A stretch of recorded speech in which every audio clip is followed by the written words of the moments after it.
Yasumi Tanyan desu. Happy Monday. I just quickly want to check the audio because it's been a while since we last did ASMR, and I don't remember what my settings are supposed to be.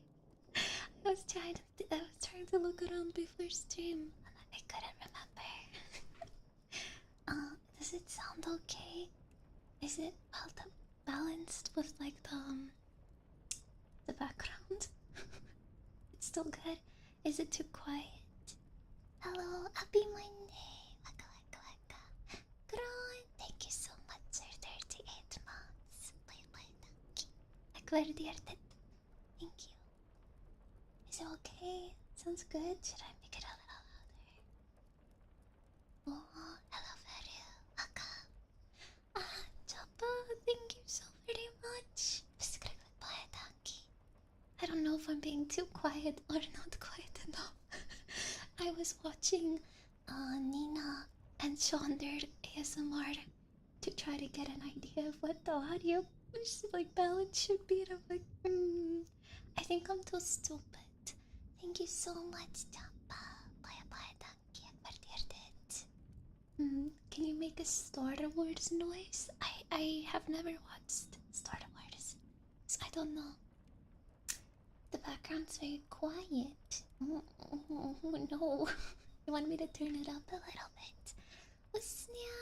Mayatanki. Thank you so very much. Appreciate it. Oh yes, I have started a fire. And I've made bread on an open fire before. It's not a good idea, but hey, it works. Have you ever made bread on a stick before over the fire? It's so tedious. It's horrible. Let me see if I can make the background noise a little louder. Let me see. It's a little bit. How is that? Is that a little bit better? Bread on a stick wrapped. I've never tried it. Ooh. Around the sausage sounds nice. No, what? Oh, there's this like thing. I don't know if it's like I think it's more of like a camping thing, but what you can do is there's like this really easy recipe to make some bread dough, and then you like grab a stick off of the off of the ground, or maybe if you're lucky you get it off of a tree, and then you put the dough onto the stick, and you just hold it over a fire for a really long time. Yeah, no, it's not. I mean, yeah, Dober's real. Definitely real. Yeah. Oh, but that's really fun. Last time you saw it, you felt like, what do you mean you weren't endangered? No, you're usually very loud, so it's strange to be so quiet. Yeah, that's true. I'm like unsure of whether I'm too loud or too quiet. Yeah. Please walk us through how to acquire a stick. Okay, so first thing you do is you climb up the tree. And if you're really lucky, you won't fall out of the tree. And then, once you are in the tree, then you have to, I don't know, break off a branch. And then you use that branch to fight your mortal enemies. And once they are all dead, you use the stick to make bread. US burger with the marshmallows. Oh, come on. I think isn't it like a common camping thing? It's been so long since I did ASMR. Let me know if I'm ever like too loud, or if the background noise, like the ambient noise, is too much. Yeah, you don't even like bread. Well, stick bread is different, I'd say. It's a little nicer. It's got soul to it. Yeah. It's got soul. You think the volume's good? Okay. Alright. Hello there. Welcome. Happy Monday.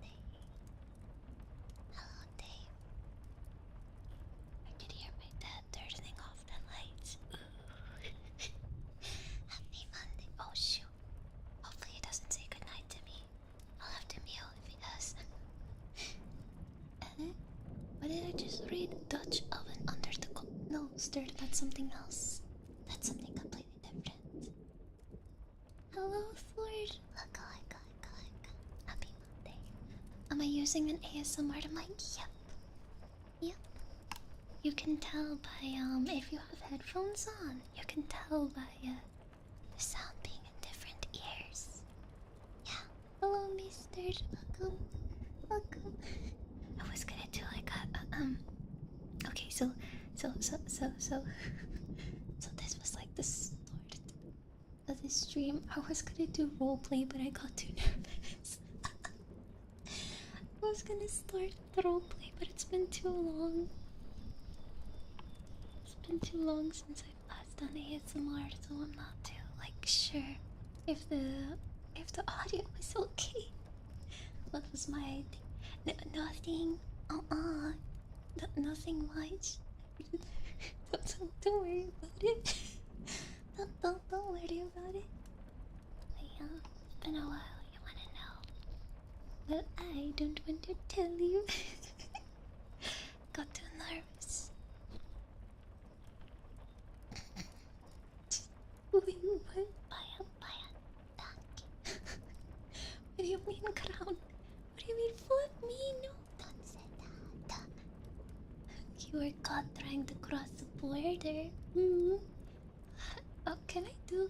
Well, it's a little harder to do it quietly. You see. Sorry about the loud clicking. Or the chicken, not the fish. Well, yeah. Wait, wouldn't you say fish are more like they scared easier, but more easy than the chicken? I mean, if you like put your foot in the water, that fish is gonna swim away. If you walk near the chicken, it's not gonna just run away. Think about that. Yeah, skitterish. Oh, can you hear the monkey outside? Oh, today I'll be able to hear the monkeys nicely. And maybe if you're lucky, you can hear the nana screaming her demonic noises because she's looking for her husband. Sounds like barking. Can you hear it? I don't know if you could even hear that. You can't hear it? Oh. Sounds like a monkey barking. Yeah, Harlan. You can't blink. Oh, okay, maybe if there's one nearby, you'll be able to hear that one. Yeah, Nana's my cat. No, it's not my sister.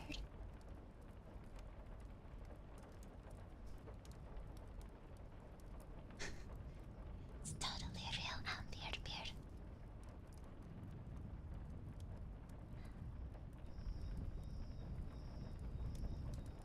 Real wind. It's totally real.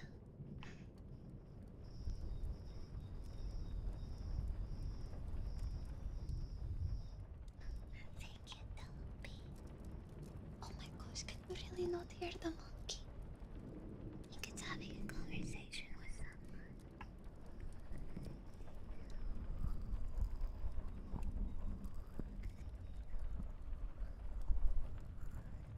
Oh, can you hear it a little bit? Hello, Mazzy, welcome.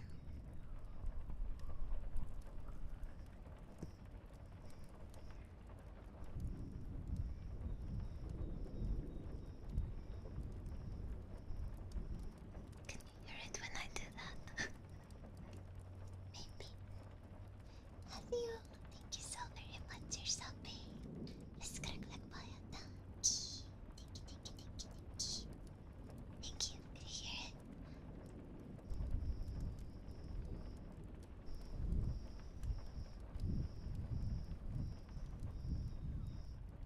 I think my audio settings on OBS might be cutting it off a little bit. If that's the case.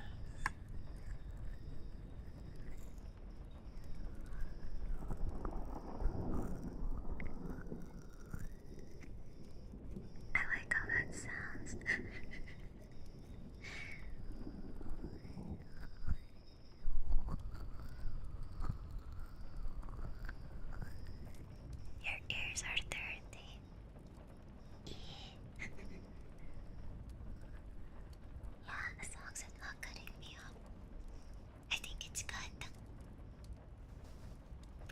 sounds would be your favorite. Oh, you mean the wind? We'll clean them if you're gonna complain. Okay, fine. I'll just stick my finger there.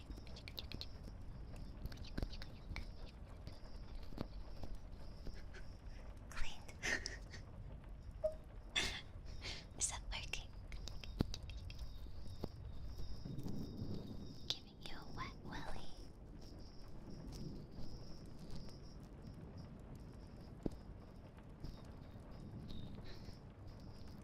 Can't believe nerd. Hello, abs. Happy Monday. Can you hear me like playing with your ear? Like it's not that much, huh? Cyril's all dry, Willy. No. Is there? I had to clean the mic a little bit before I started streaming because it was, it was a little dirty. But like cat hair because the ears on the mic are silicone. So what happens is the cat hair gets stuck to it and it's so hard to get off. Yeah. How's the rain? Maybe can lower the rain a little bit. Okay. Hopefully that's okay. Hello, Val. Yeah, the grip. Extra grippy. I'm not dirty. No. No. Hello, Dark. Gotta trim your ear here. Oh dear. Oh no, no. The eggs are gonna start. Hello, Nimby. Waka waka. Yeah. Your ears are dirty. Do you think people like oh do you think people pluck their ear hair? Can you do that? That sounds really painful. Plucking your ear hair. I don't know if I want that. Packard. Wait, I'll mute if I drink. Give me a second. Ooh.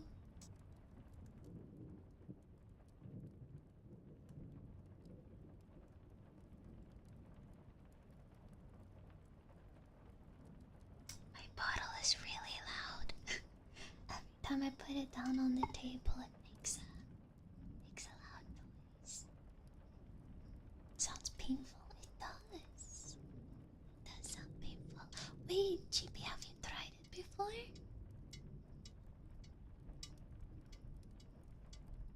Yeah, if I put it down on the table, it's more of a bang instead of a clink. Oh, wait, they burn it? What if your ear gets set on fire? What if?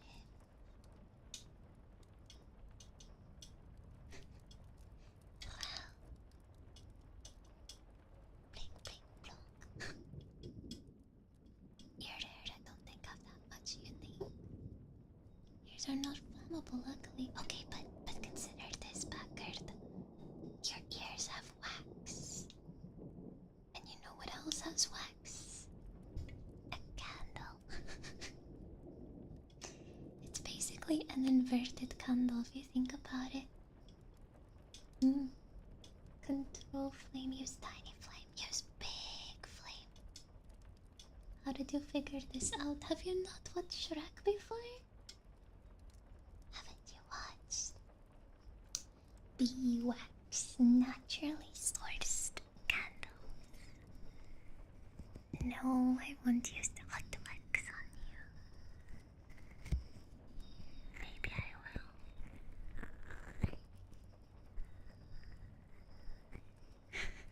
Yeah, see, Sly, we think the same.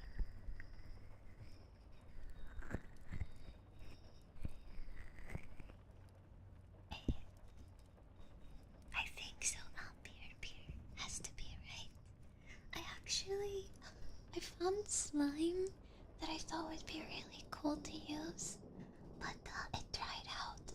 because I wasn't using it. No, I feel so stupid. It's just now dry slime. Pretty nasty. I also had some pudding today. It was so good. Yummy pudding. But the problem is, I don't know why. I think our fridge is just too cold. And it keeps freezing the pudding. I thought it was only gonna freeze the jelly because the jelly has water in it, and I was like, well, that's more likely to freeze than milk. So I was like, well, yeah, sure, the jelly freezes, but what about the pudding? Apparently, the pudding also freezes because the water that separates from the milk. Milk is mostly watered. Oh, well, yes and no. Yes and no, like the structure is a little bit different for pudding than it is for jelly. Hello, Glenn. Happy Monday. Yeah, I guess it is only the fridge. That's all we have. Whisper better. Okay.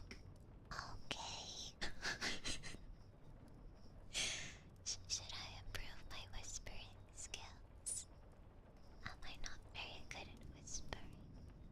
Hey, putting these little house in your ear. I freaking knew somebody was gonna make that joke. I knew it. The monkeys are fighting.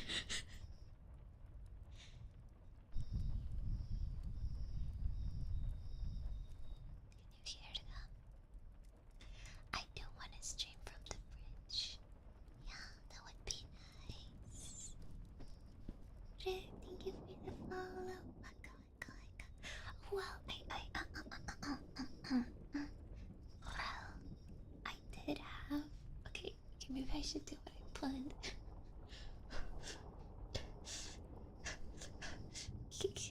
Stop being nervous. So I thought it would be fun to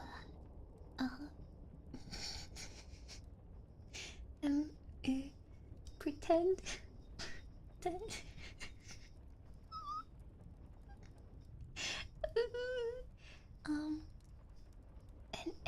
anyway,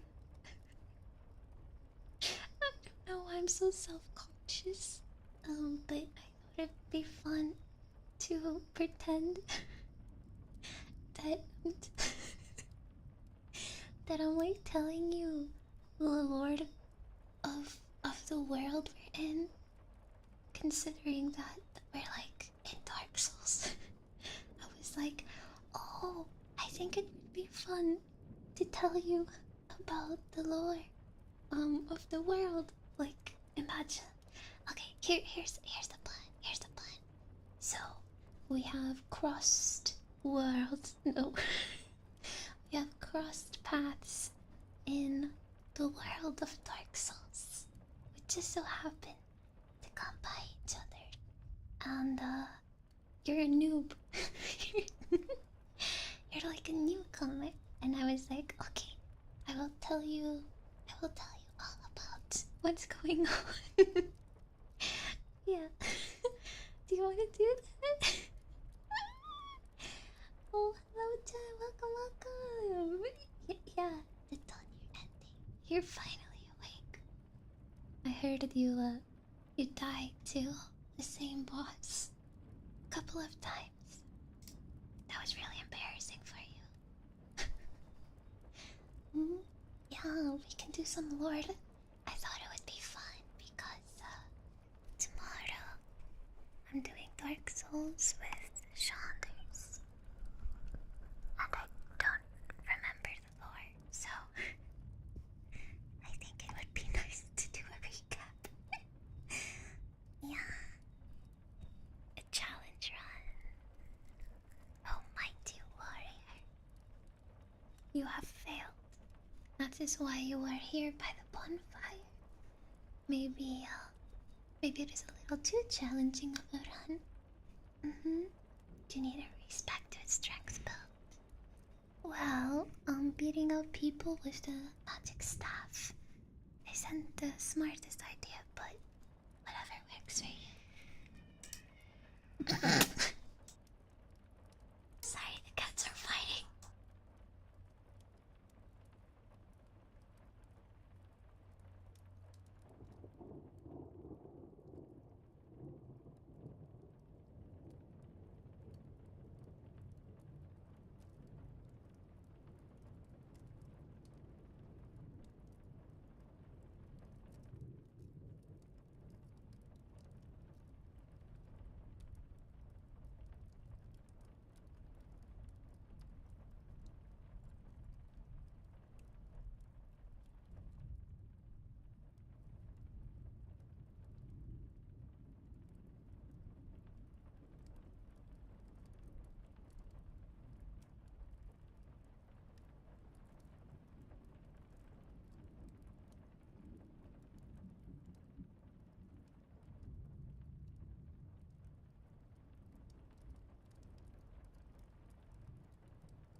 Back.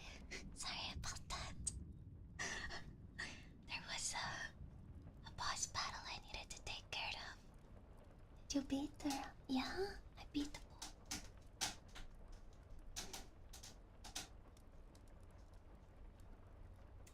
So we have company. Sorry about that. I did win, yep. I got scratched on my boob, but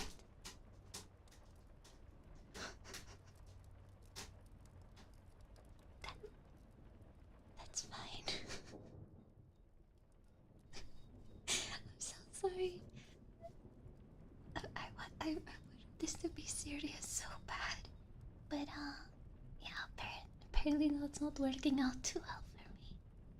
Yeah, why would they do that? Not very daijobu. Yeah, Packard.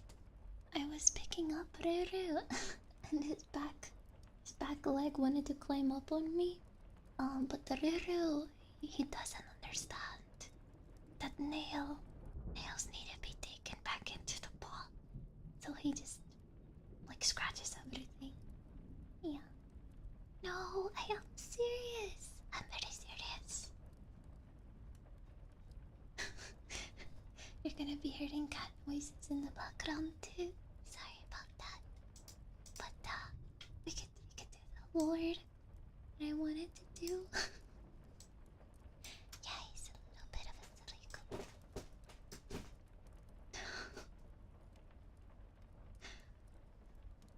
Poppy just scratched my chair. Oh, it was Nana. They're both here. Okay, so we have two extra com Nana. Yeah, let's see. Oh, she's just gonna walk around, I guess. And rub against stuff.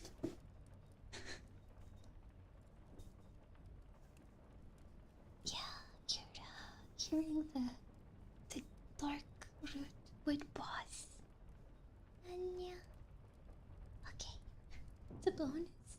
I don't know about that. Okay. Getting into the stepping over my stuff. Puppy. Maybe I can get her to sniff you. I don't think she'd like that. Might stink a little. Yeah.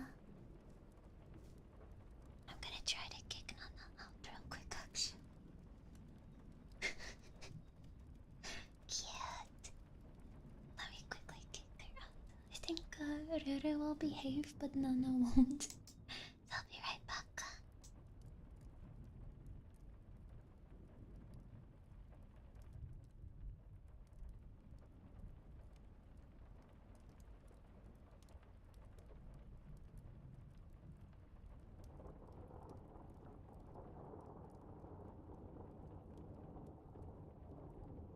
Hey, I'm back. Happy Monday, Gray. Welcome, welcome, welcome, welcome. So, there we go. The clicking is so immersive. Love it. Sorry if you could hear him licking himself in the background.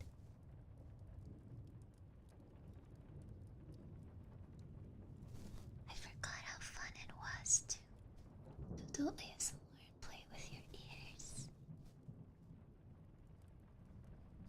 I at least know one thing for sure, and that is that none of you Poppy. I at least know that none of my milks is Mr. Van Gogh because you have both of your ears.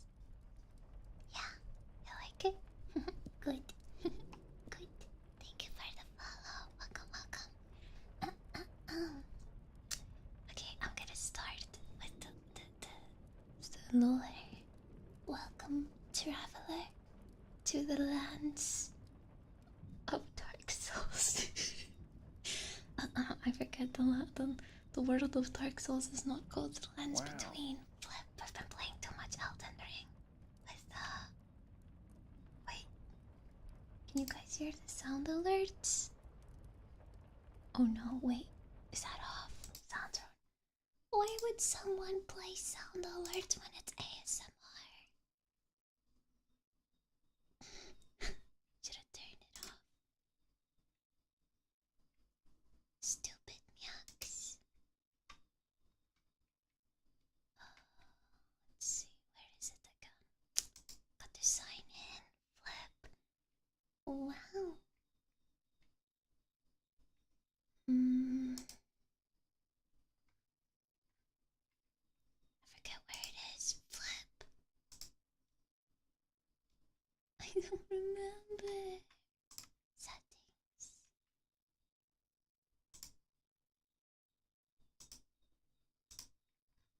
I don't remember where it was. I don't turn it off. Flip. Oh, here it is. There you go. Stupid Miax. You can suck my leer for doing that. Okay. There you go. Yay. Okay. How about no? Not you. The Miax did the sound alert. They can suck my leer. Okay. Not all Miax. Not all of them. It's fair. Yes, the place I will take you is Dark Souls. The place. In the age of ancients, the world was unformed, shrouded by a fog, a land of grey crags, arch trees, and everlasting dragons. But then there was fire, and with fire came disparity, heat and cold, life and death, and of course, light and dark. Then, from the dark, they came and found souls of lords within the flame. Nito, the first of the dead, the witch of Izarith, Izarith, and her daughters of chaos. Gwyn, the Lord of Sunlight, and his faithful knights, and the furtive. What does furtive mean? I don't know. And the furtive Plamig, Plugme, the furtive Plugme. I don't know what that is either. So easily forgotten. Where did my cat go? Oh no, he disappeared. With the strength of lords, they challenged the dragons. Gwen's mighty bolts. What the fuck was that? Gwen's mighty bolts peeled apart their stony scales. The witches weaved great firestorms. Needle unleashed a miasma of death and disease, and Seath the Scaleless betrayed his own, and the dragons were no more. Oh, scary. Thus began the Age of Fire, but soon the flames will fade, and only dark will remain. Even now there are only embers, and man sees not light, but only endless nights. And amongst the living are seen carriers of the accursed dark side. Yes, indeed, the dark side brands the undead, and in the land, the undead are corralled and led to the north, where they are locked away to await the end of the world. This is your fate. Ooh. The world of Dark Souls is a world of cycles. Kingdoms rise and fall. Ages come and go, traveling, and even time can end and restart as the flame fades and is renewed. These cycles are linked to the first flame, a mysterious manifestation of life that divides and defines separate states such as heat and cold, or life and death. The first flame fades. These differences also begin to fade, such as life and death having little distinction, and humans becoming undead, just like you. The onset of an age of dark. The time when the first flame has fully died is marked by endless nights, rampant undeath, time, space, and reality breaking down, lands collapsing, converging on one another, people mutating into monsters, darkness covering the land, and the gods losing their power. To avoid this and prolong the Age of Fire, the bearer of a powerful soul must link themselves to the first flame, becoming the fuel for another age.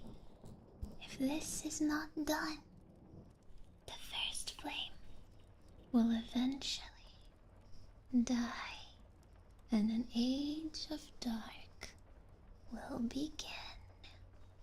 The powerful Lord souls are taken from the first flame, used to defeat the dragons, and then establish kingdoms. Souls are extrinsically. That's not the right word. The age of dark. Souls are inextricably and inexplicably linked to the fire. Souls are life, and life is fire. It stands to reason that souls are fire as well. Without the first flame, and without souls, there is no life.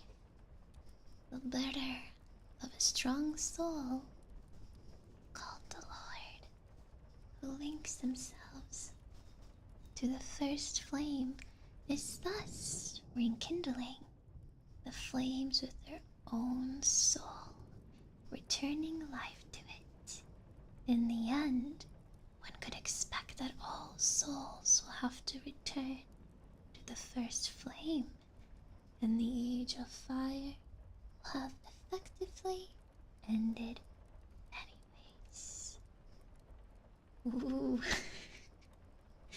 I like how this prophecy that is told at the start is potentially incorrect depending on which. Just don't believe the Lord interpretations, then clash with it. Ooh, so spooky. It is inevitable that people try to find a way around this. Another way to continue the age of fire without making sacrifices. And in every case, they fail. In the first age of fire, the Witch of Azalith attempted to create a duplicate of the first flame using her witchcraft and a special soul like you, but failed catastrophically. Oopsie. Instead of making another first flame, she had created a twisted flame of chaos that produced distortions of life, turning herself and all of her daughters into demons. Oh, scary. These demons were malevolent. They were malevolent, malevolent, and wandered the land. Gwen gathered all his armies and fought the demons of chaos, eventually driving them back and shackling the bed of chaos to bind them, knowing that the age of fire was nearing its end under the guidance of the primordial serpent, Kingseeker. I thought that said I thought that said Sinkeeser. Foramta. Gwen offered himself to the first flame to stave off the dark. The Sinkeeser. Horrifying. So scary, right, Julian? As the flame surged with new life, the knights who followed him and were burnt by the flames now wander the world as the Black Knights, hollow shells of armor, who attack indiscriminately Before he left to link the first flame, Gwyn gave fragments of his soul to his followers and his allies, Ornstein, Guch, Chiron, and Artorivermernermenes. Artorius? Yeah, Artorius. His four strongest knights who fought against the dragons. Gah. Which one's your favorite? You prefer Ornstein, Go, Kyrian, or Artorias? I think Go is pretty cool. Isn't Ordenstein the guy with the lightning? Well, we'll see later. I mean, I know this. I'm very familiar with this video game that I've played. And speedruns sometimes are fun. I know all the lore. I mean, yeah. Smog is the hammer did Smilk. What a silly guy. Spoilers? You heard nothing. Secret.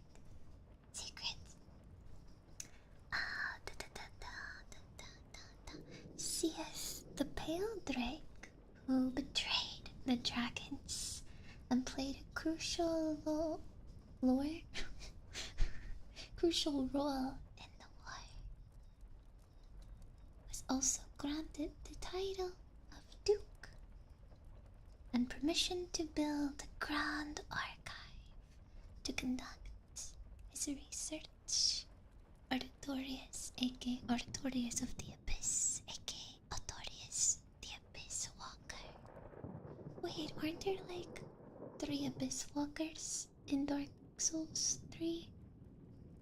No, those are Abyss Watchers. Never mind. Ignore that. Ignore that. Seeth like teeth.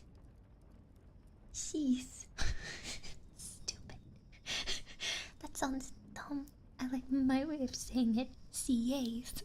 That's his new pronunciation. Yeah, they only watch the Abyss. They're different. Oh, fanboys. That's cute. That's cute. New name. Thank you for the follow. Waka.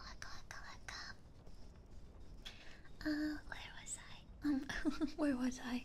Seeth the pale drake who betrayed the dragons and played a crucial role in the war, and was also granted the title of Duke and permission to build a grand archive to conduct his research. What was his research? I don't know, I'm asking. You wanna know? That's a secret. You can't. No. And the 4 kings of Yolando, who ruled the city of undead, in time another primordial serpent, convinced the people of the human kingdom, Ulasil, to delve into the darkness of the abyss and unearth the grave of an ancient human. A grandpapa, if you will, whether though their actions or some other means, the primordial human, Manus. Manus was resurrected and driven to madness. Ah, yes, Manus, the ancient man. He's got a silly name. Immortality and turning women into slugs and stuff. Kinda cool. Little sick. Menacingly. That's why they call humans man. Oh my gosh, mind blown. Manus, father of the abyss, began to rapidly spread dark and accelerate the growth of the abyss, and would have started an early age of dark had he not been defeated. Even so, the kingdom of Ulasil was lost to the abyss and eventually forgotten. In the modern day, nothing remains. Present day, to mark the passing of this land, save for Dusk, the princess of Ulasil. He was driven to madness. Detective, be careful of the fire. It's really hot. Umanis, Gwen's youngest son, Gwendolyn, together with the Kingseeker Rampant shepherds. Shepherds?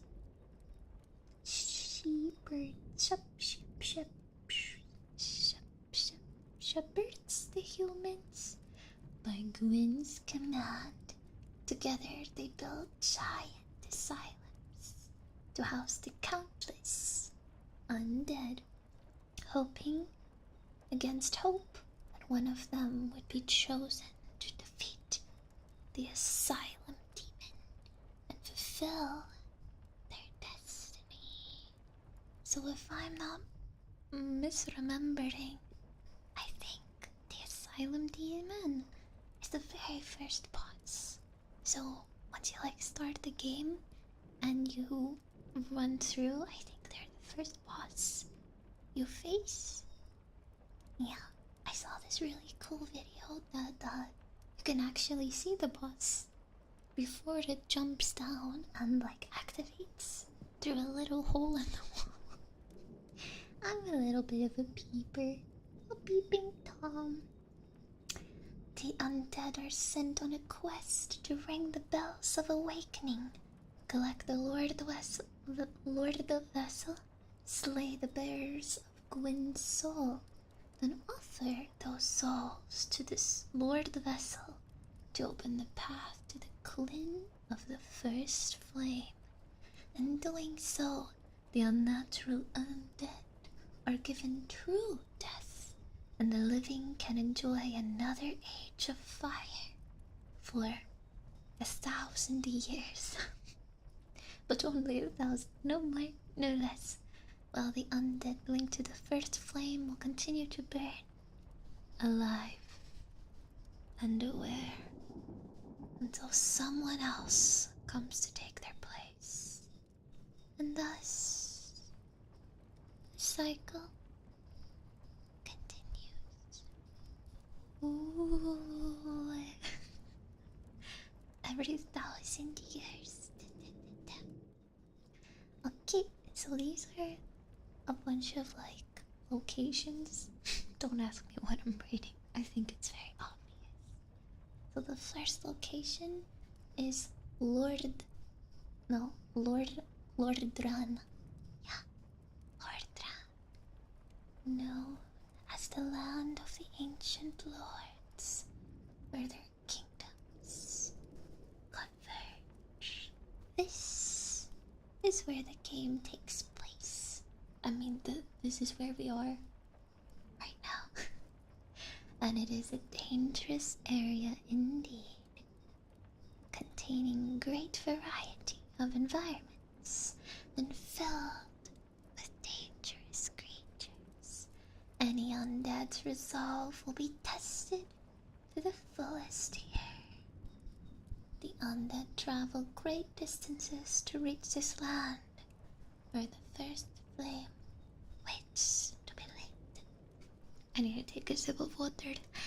Well, give me a second.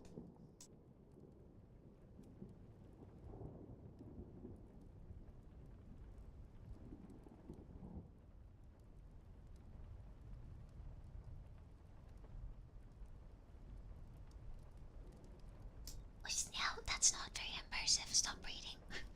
Stop reading right now. That's my job.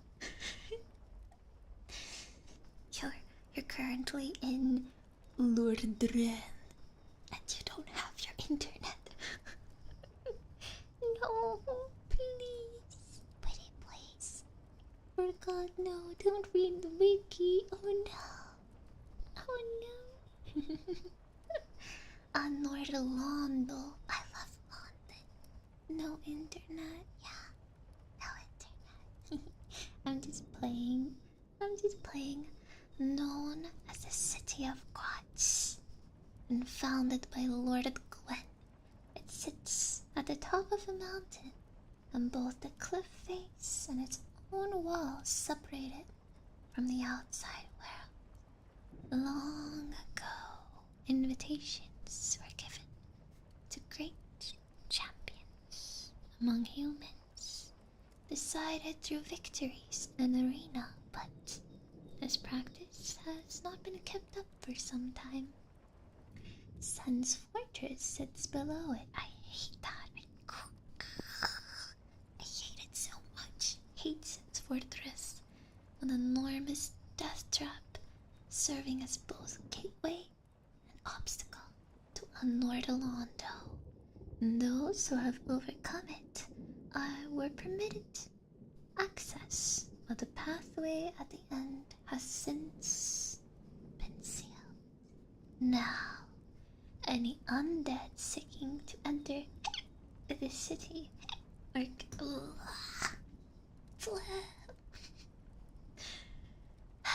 stupid dicks. Now, any undead seeking to enter the city are carried in by bat-winged demons if they can overcome the fortress. The truth of Anordalondo is hidden behind an intricate illusion. When the first flame began to fade, all of the gods abandoned Anordalander, save for Gwendolyn, Gwyn's youngest son. He now uses his magic to make it look like the city still stands strong, but in reality, only he and his knights remain, and he is the only true authority left. Next area is the Lost Izalith, the legendary city of the Witch Izalith, one of the 4 original lords. She and her daughters founded this deep underground city. Hello, Longer, welcome, and Pants, welcome as well. The witch and her daughters were originally practitioners of a form of fire sorcery, but this art was lost when the flame of chaos destroyed the city. When the first flame began to fade, the Witch of Azalith tried to reproduce it using her magic and a special soul. However, she failed, and the result was the flame of chaos, a twisted flame that produced distorted life instead. No.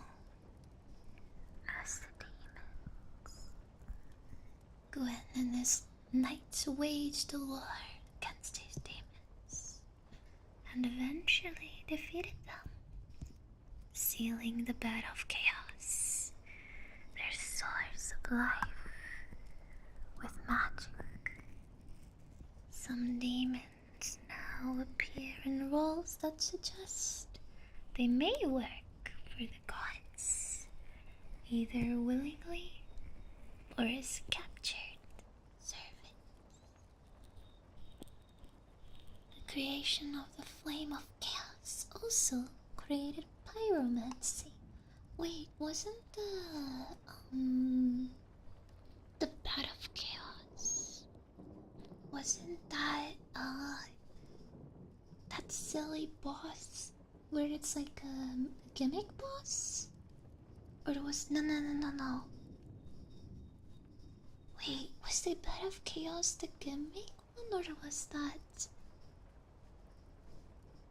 Sound and Love? Oh, it's the one that we were trying to cheese, right? The big tree. Oh, no. We didn't need to cheese that one.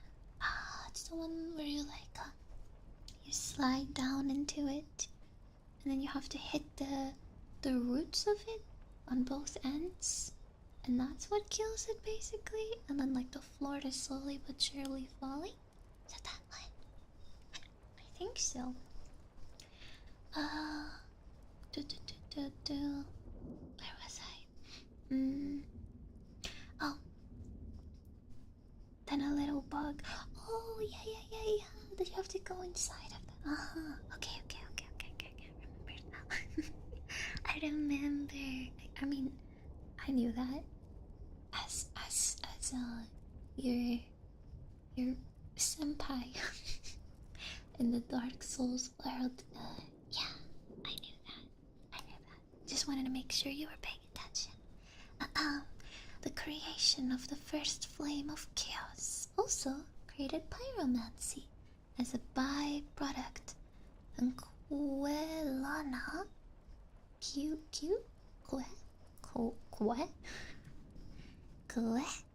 Quelana, the only daughter of Isilith to escape the destruction, was able to develop an entire system of magic to koala.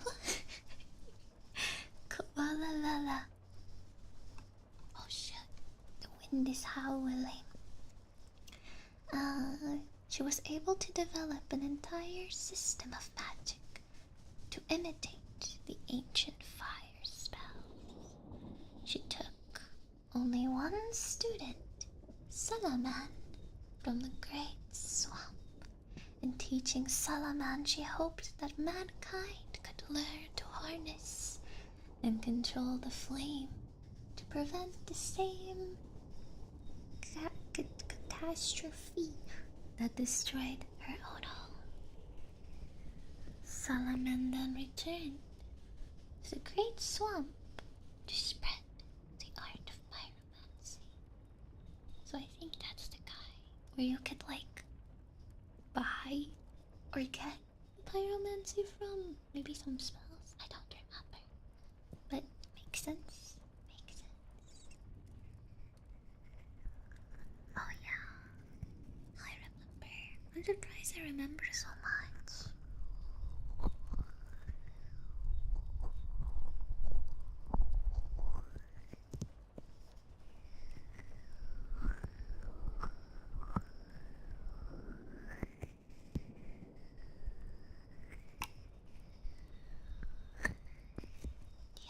Seems so messed up. The catacombs, an extensive network of tombs and crypts overseen by Grave Lord Nito. All things that die are laid to rest here, and Nito's power of pyromancy. No, necromancy. It's a lot of men seeing stuff. Pyros and necros. A lot of seeing stuff. Nito's power of necromancy ensures that they are not disturbed. The area is not completely peaceful. However, at one point, a group of occultists attempted to steal Nito's power and use it to kill the gods. They presumably failed, but weapons and artifacts of their perverse rituals can still be found. Necromancer. Necromancer. Now, the necromancer Pinwheel resides in the catacombs, where he slowly siphons away Nito's power for his own ends. New Londo, a large city of undead. This place was once prosperous and known for the foresight of its leaders. All undead were welcomed here, and it soon became a safe haven for undead that were banished from their homelands. New Londo was a city teeming with culture and life. Recognizing this, Lord Gwyn bestowed on the 4 leaders a fragment of his soul and the rank of king before he left to link the first flame. Later, the 4 kings encountered Darkstalker, Edgelord, Darkstalker, Kia, Kakashi, Kashi, Kia, Kiasi, Kati, Kiati. I don't know how to say that. Darkstalker, Kiasi, in the abyss, who offered to teach them the art of life drain. In doing so, the 4 kings and their order of knights were corrupted by the dark, becoming the little dark reefs of chaos. The threat they posed to the outside world was so great that the whole city was flooded to contain them, killing everyone inside. The dead still wanders as ghosts through the ruins, and the dark wraiths themselves survive the flooding, even though they are still trapped. Ooh, Selil. Next area. An ancient and long forgotten human kingdom that was once in Lordran. It was a peaceful land of scholars who practiced a now lost form of light-based sorcery. Before its fall, a path to the abyss was unearthed, and they encountered the primordial serpent who convinced them to delve into the depths of the abyss to unearth the grave of a primordial human. When revived, this human named Manus went mad, and his humanity went wild, causing him to mutate into a huge abomination, and contact with his humanity caused the people of Salil to also mutate into abominations. Ooh. I didn't know people were this powerful. I don't think I can do that. I don't think I can turn people into amalgamations of abominations and stuff when I go crazy. That really sucks. I don't think I'm that strong. It sucks real bad. What about my Laird? That's different. And contact with his humanity caused the people of Salil to mutate into abominations. I wish I could do that. I really do. Manus was a powerful sorcerer and a master of the dark, and his magic, he guided the abyss to grow, swiftly overtaking the kingdom of Salil. Knight Orthorius was sent in to defeat Manus and halt the abyss, but he failed and was corrupted by the dark instead. He was a loser. And then everyone oohed, hello, Mata, like. Is that to use tickles? Oh, I guess that could somewhat work, yeah. You're right. King Omamama, the chosen undead travels back in time to lay Artorius to rest and defeat Magnus in his stead, as the player is not naturally from that time. Their actions are instead attributed to Artorius, to be known as the Abyss Walker, a legendary knight who traversed the abyss to defeat the Dark Reeds. Not many people are doing too great, are they? That's why we're here. You took good credit. Yeah, couldn't do it without us. Astora, a human kingdom outside Lordaram. It is a land known for its traditional knights, clergy, and nobility. The Way of White. The Way of White? Wait, oh, the Way of White originates from here. Everyone sounds like the biggest edgelord. By the way, traveler, I never asked you, what is your name? I go as Gitanya underscore here of the blade, which is totally not cringe. Your name, Miax? Miax? Max? Max? Miax? Miax Edge God? You don't have to add that part, you can leave that out. You can just leave the Max part. You are whoa. With a powerful name, traveler. I shall remember it in my journey. The knight and clergy classes available to us when we begin in this world are apparently travelers from this land and start with the Way of White Covenant. The Way of White itself is very proactive about removing undead and sponsors great hunts to round them up. Maybe shove them into a locker and forcibly transport them to an asylum on the edge of Lord Ran. Now I wonder, were you caught by those guys? Or were you part of them? Rabbit! Thank you so much for 9 months.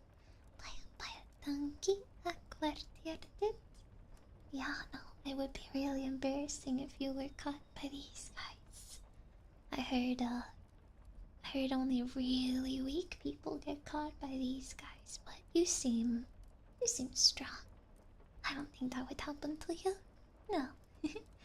Clerics and knights within the Way of White who became undead are sent to Lordran on a pilgrimage, where they are told to search the catacombs and learn the rite of kindling.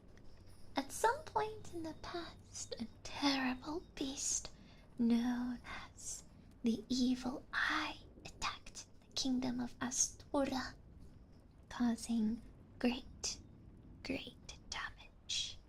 It was defeated, and its spirit rumored to be trapped in a magic ring.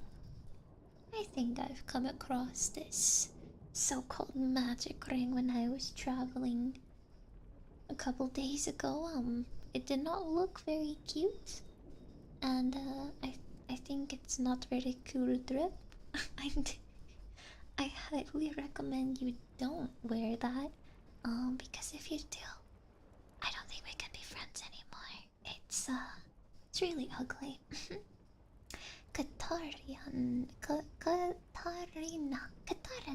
Oh, another kingdom outside Londoran that is known for its festivities and drinks, and also for the peculiar onion-like armor of its knights. I see you too have gathered some peculiar-looking armor, which you are wearing, and I would have to ask you, traveler, to maybe reconsider your fashion choices. It would be better to get nice looking armor and just get good instead of getting good armor and get hit with it on. Yes, thank you, Two Bird. Why that? Well, I won't talk to you, Forgot, if you are wearing that ring. So, yeah. No, you could keep the armor on, but maybe in the future keep other options in mind. The cool hat. you are wearing the scalp of a demon. I guess that is pretty cool, yeah. Another kingdom, Katarina, outside Londran, is known for its festivities and drinks, and also for the peculiar onion-like armor of its knights. Their armor was designed to deflect blows and is actually highly effective, and the knights take great pride in it. I have met a man from Katarina. He too looked like an onion, which reminded me a lot of an ogre I met once who had wisdom way beyond its years. But he was a nice fella. I do hope you come across him eventually. And the appearance was still mocked by outsiders. Fair, deserved. Now, speaking of an ogre, the Great Swamp is also a distant and inhospitable land outside Lordran, unwanted by all safe. By all safe. For the people who live there, especially me, I don't want it. For a formal kingdom per se, it is populated by outcasts and exiles from other lands. They share a common interest in the teachings of pyromancy and appear to practice some form of shamanisms. The only isms I know is spoonerism, as they are not a proper kingdom. They have no order of knights, but pyromancy is an easy craft to use and is still very powerful. Travelers from the Great Swamp are often equipped with wrapped clothing that protects them from the dangers of their homeland, such as onions, and versatile hand axes that serve as both tools and weapons. It is not specified whether undead are welcome there, but undead from there are often ecstatic for the chance to travel to Lordran and hopefully visit the ancient city of Isilith. They're going to rewatch it. Oh, there's gonna be a really intense test after this. So yeah, I do suggest you pay very close attention. Saw the ogre. Oh, Voices of the Void. Oh, my thing fell. Voices of the Void? I'm not familiar with those distant lands, but they seem terrifying. And I definitely did not have a nightmare about that. Vinheim, land known for the Dragon School, a place of study for the system of sorcery formalized by Sietha the Scaleless. The school employs its own spies and assassins, trained. I too am trained in sound manipulation magic. It's called hiccuping. Damn it. And through this, maintain control of the city and its politics. The sorcerer starting class available when you start in this world originates from Vinheim. I quickly take a sip.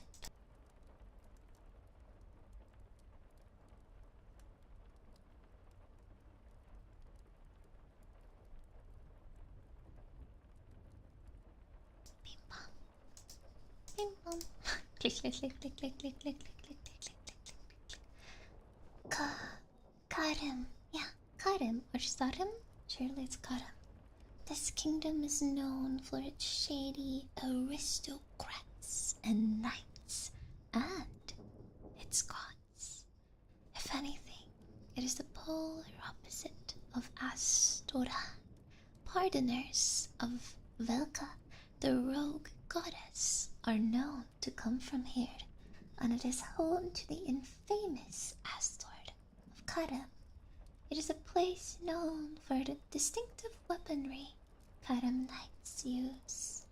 Lightweight berry daggers in place of shields, and their shotis cut a sinister profile, and its archers are trained in a unique crossbow specialized for sniping. Very peculiar kind of magic ring originates from here. Exceptional at resisting status effects, but rumored to have been created through dreadful means. The purging stone items are also from Karam, and the fact that they contain the remains of humans raise serious questions about the nature of their production. Now, I think if you've been cursed, using the purging stone, I believe, could alleviate this curse. But I'm not too sure about that, as I have not been cursed myself yet. But I think I've heard those tales from other fellow travelers. An asylum? Okay, so this is the undead asylum. An asylum for the undead on the edge of Lordran. Undead are correlated here, and in many such places, by order of Gwendolyn, the youngest son of Gwyn, Lord of Sunlight.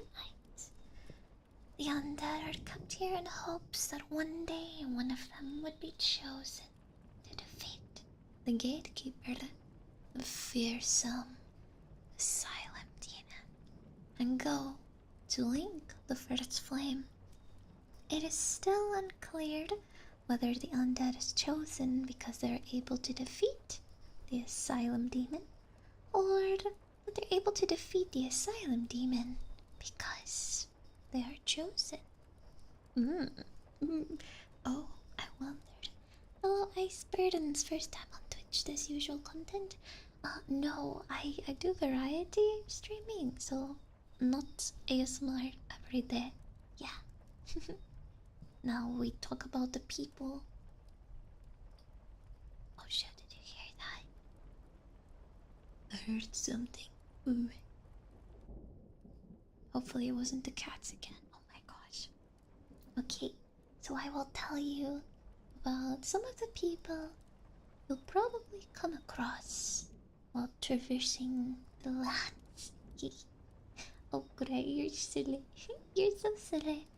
Gwyn, the Lord of Sunlight, bearer of the strongest Lord Soul. Gwyn's power manifested as great spears of sunlight, which takes the form of lightning. He founded the kingdom of Anor Londo, led an army of his silver knights against the dragons, and was father to Guinevere, Gwendolyn, and his disowned firstborn son, though it was thought to be Sen, the ancient god of war.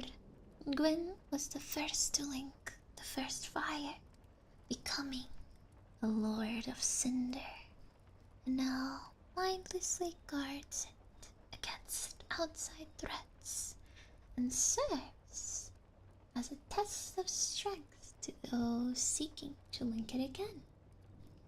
Gwyn's crown is said to have once had some special power, probably the power of being ugly, but its power has long since faded, and it's uglier still, and now only exudes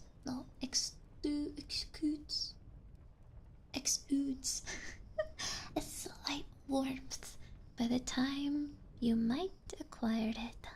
Gwyn and his clan are referred to as gods, whether this is by Gwyn's own command or simply a title given to them by others for their strength is unknown. Personally, I think Gwen was full of it. I think they went around and told everyone they were gods. Not saying that because I met the guy, but he seems to be the type, with a title like the Lord of Sunlight.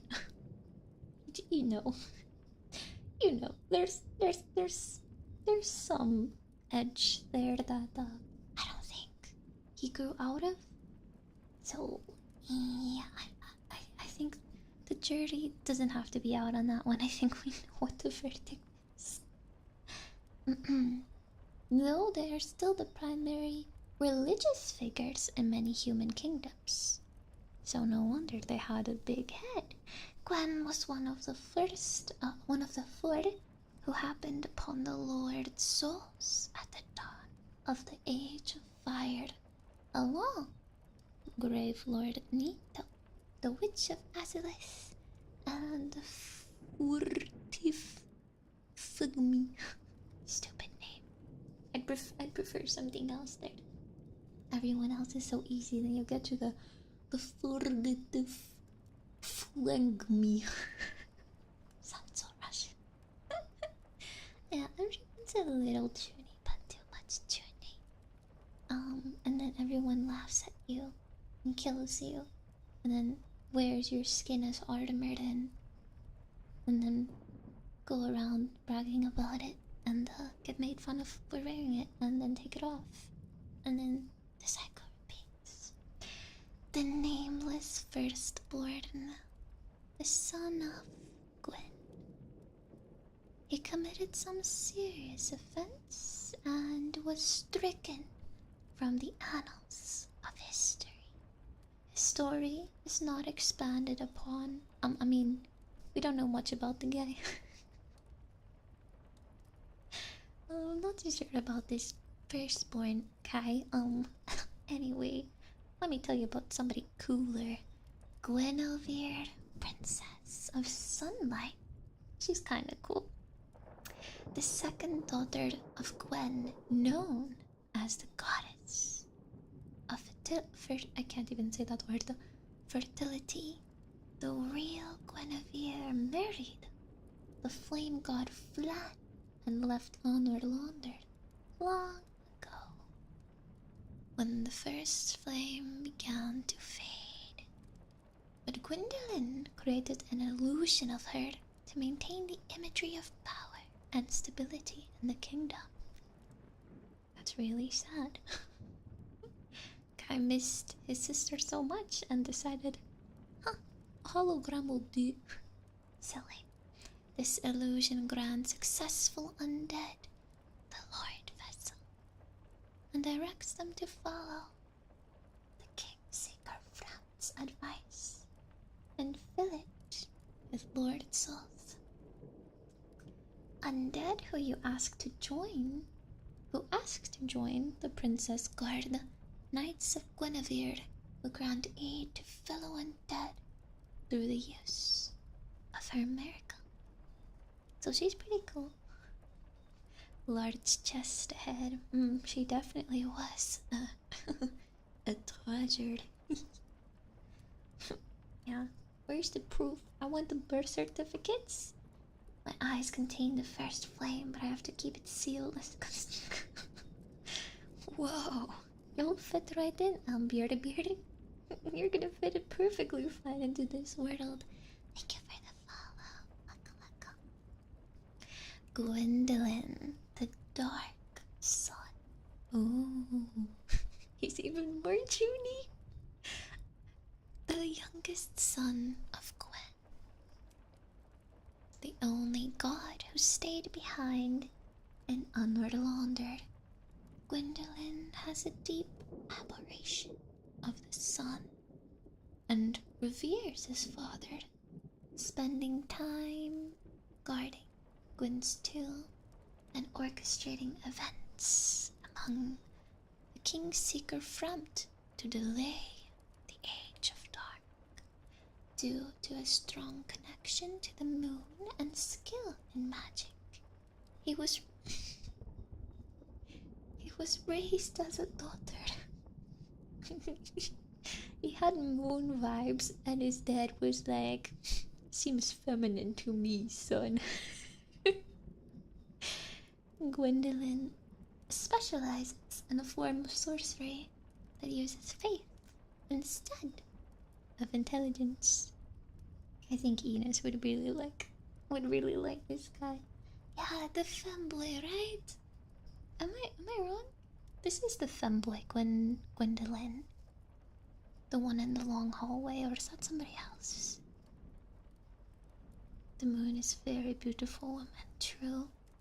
True, every night I go outside and I stare at this beautiful woman and I send her a little air kiss. Mwah. And I tell her good night.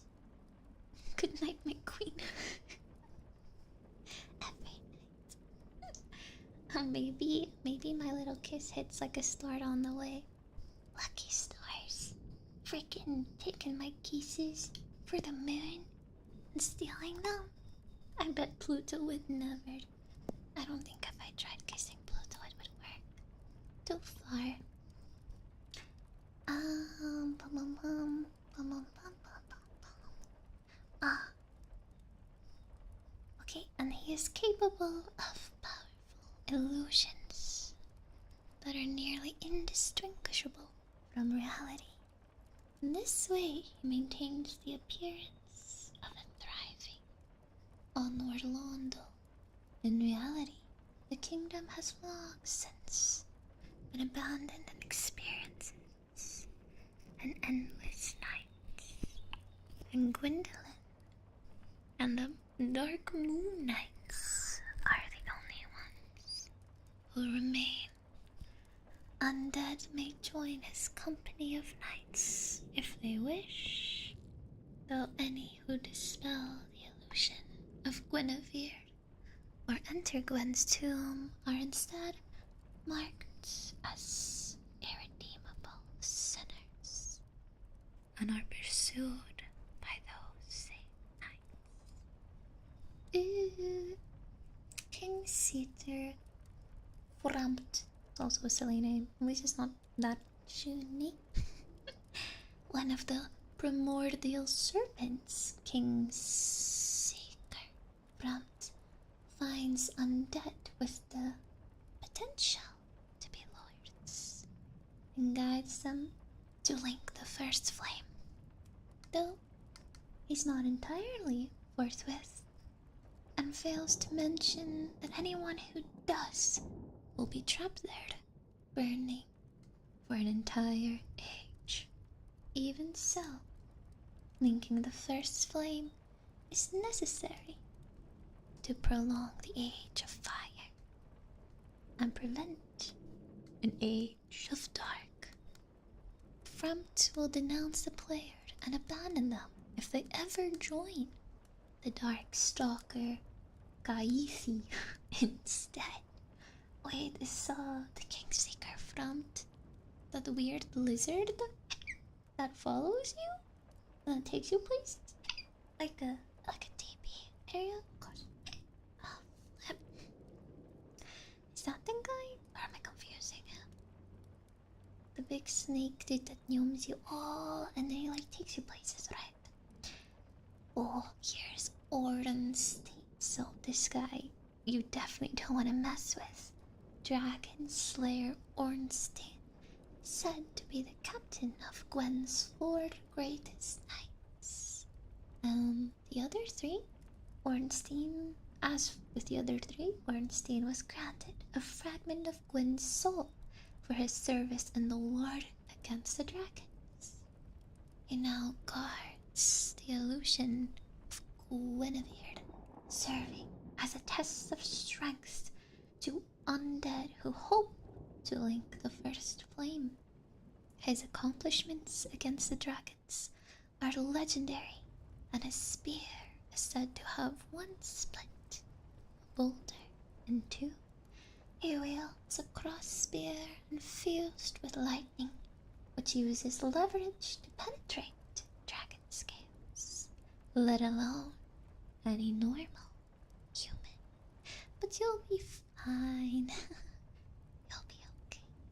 Despite being a major figure in the story, and even, in reality, and even somebody you might come across that you'll have to fight, not much is known about Ordenstein beyond what could very well just be legends and hearsay, like I'm doing right now. Age of Ascol. It's really scary. Mustache thing. And Firelink. Mustache thing. Weird lizard manchopa.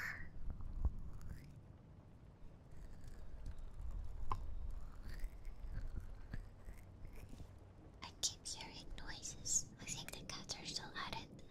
Hawkeye. Oh. Giants and Knights of Gwen. Hawkeye Goth and his archers are known for using massive great bows to shoot down flying dragons. Goth himself I can't read. Goth himself can fell a dragon with a single arrow the size of a tree. When I tried fighting a dragon, I bought a lot of arrows, stood in a corner, and shot the dragon dead. See, my arrows were not as strong as his, but I'd like to believe that me and Hawkeye, are kind of kindred spirits in that regard. But the war is over, and Koch now spends his time carving archery wood and imbuing it with spoken messages. Yeah, I could actually teach Koch a thing or two, maybe. Don't have trees or arrows. That's also true. That's also very true. Lord Blade Kai Kyaran.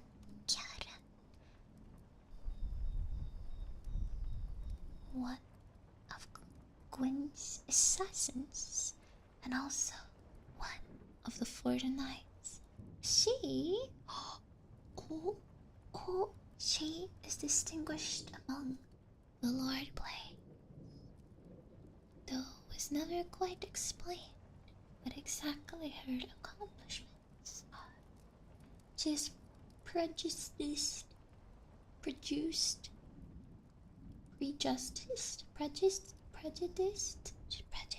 against humans.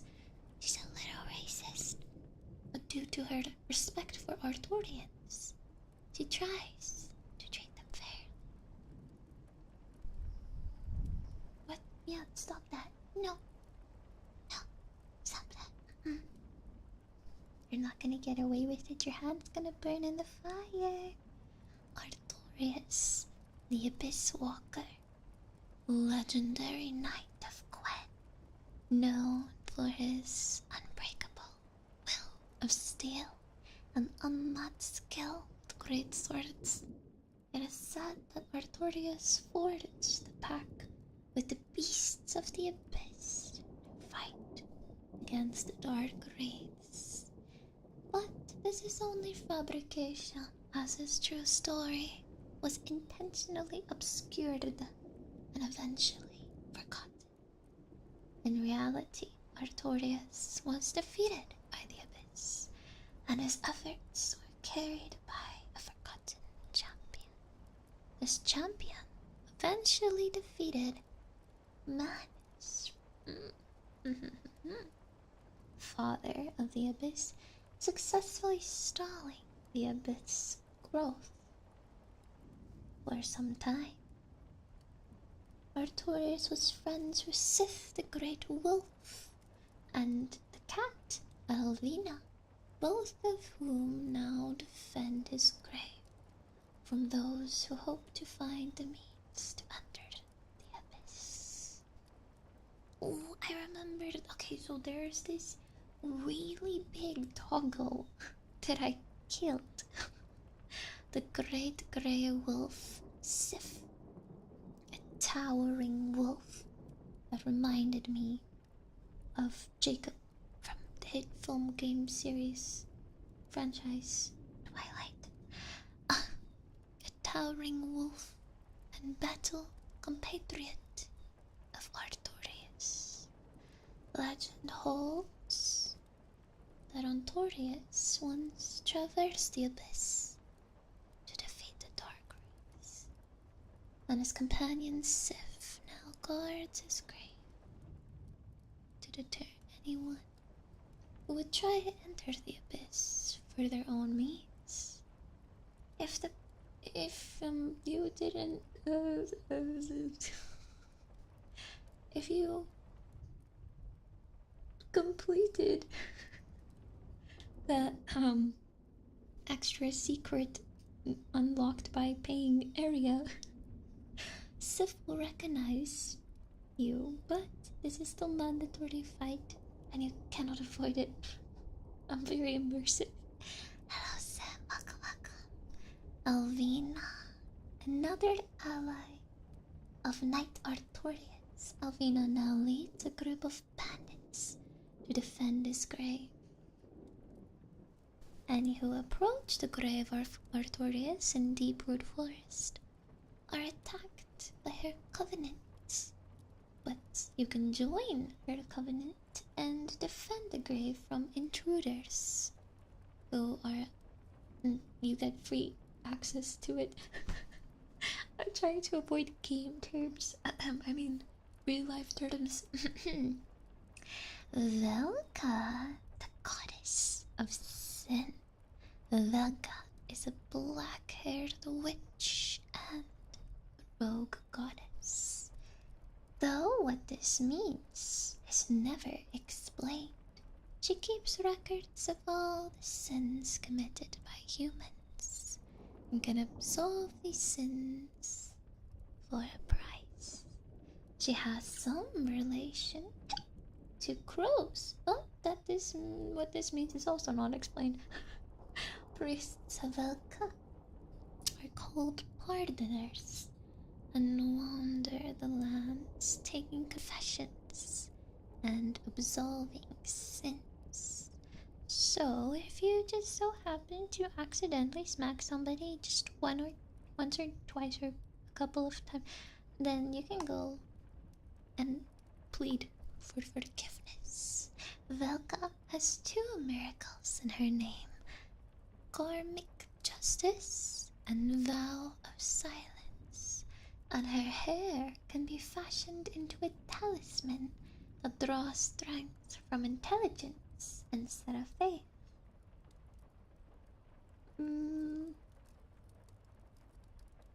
That's not very perhaps someone important. I'll just say Miyazaki has said that the crow people in the painted world of Ariamis are fervent followers of Alka and became crow monsters in their devotion to her. Ooh.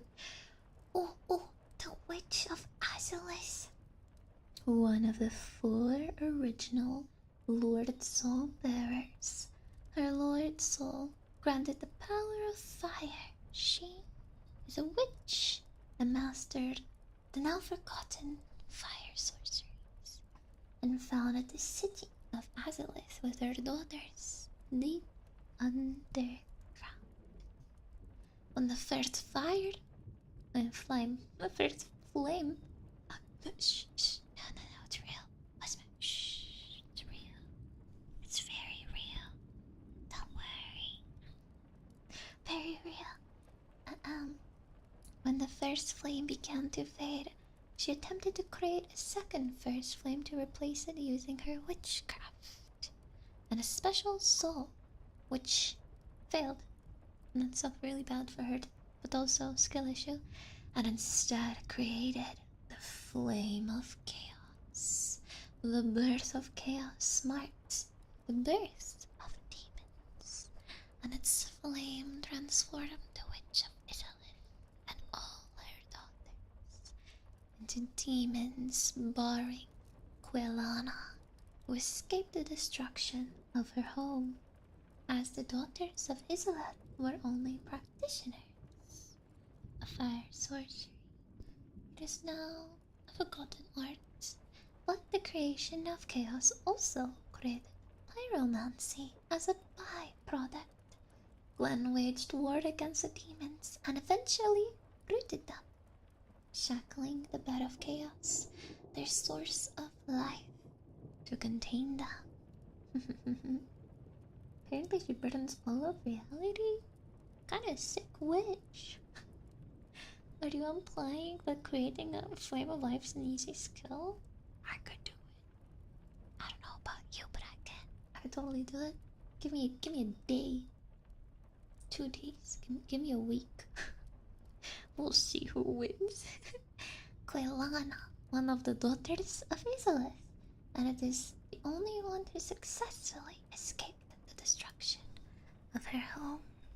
The end of Isolith marked the end of fire sorcery, but the creation of chaos also marked the birth of pyromancy. Pyromancy, fire. Very scary fire. Also, I think, isn't pyromancy pretty OP? Or is that only in the third game? I forget the word is good.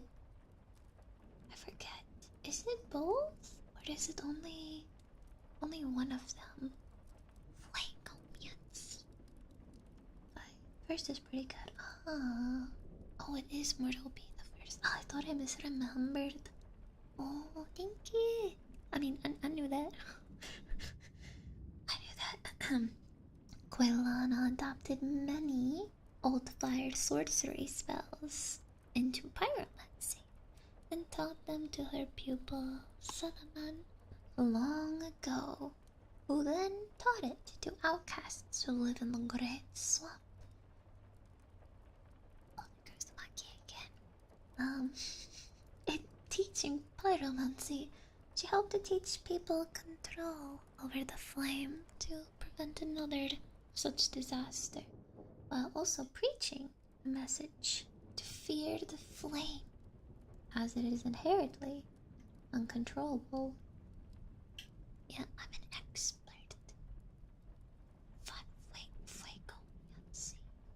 Yeah, and you forgot to have a name, Fair. Fair. Quelana is known to predate the Age of Fire, and is now, but by how much, or even how at all, is never explained. You can hear the water. I'm gonna pour water into your ear. Does it really sound like it, does it?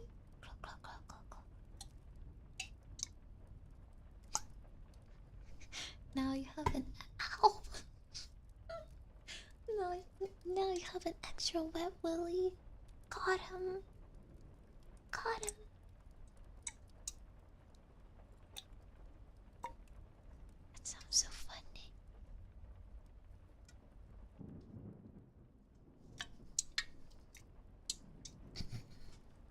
No, you'll be fine. This is special water. Special water. Quelag, one of the daughters of Chaos. She fed Isilith with her sister, but was not able to escape before being transformed by the flame of chaos.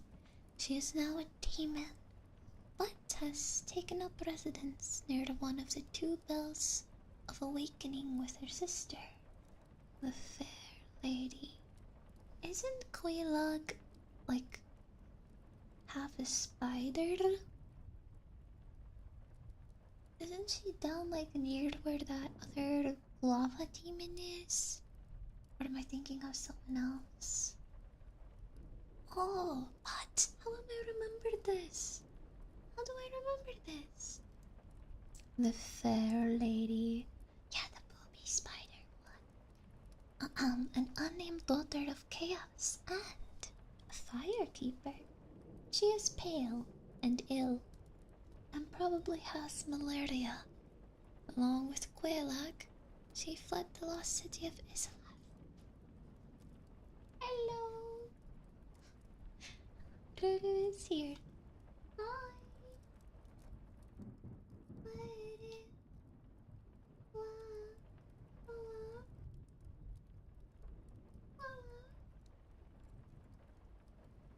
He rolled in some dirt. He's actually like a little bit of a black cat. Now he's a brown cat. He is so dirty. Oh my gosh, he's so dirty. Okay, along with Quailak, she fled the lost city of Islith. Still became a demon. The fair lady is afflicted by stillborn eggs. Though, unbeknownst to her, each serves as a cradle for tiny humanity's sprites. She is tended by her followers. Wait, the fair lady is the spider one. Hello. Lucy.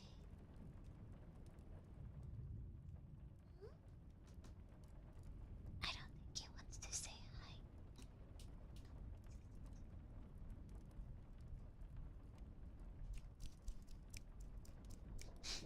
He does not want to. Come on, Lucy.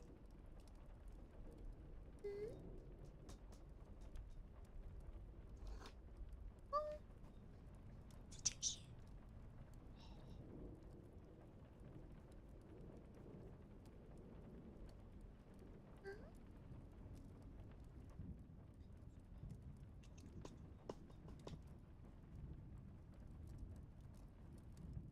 Giving him butt scratches. She like it. Oh, he's so dirty. Gotta clean my finger.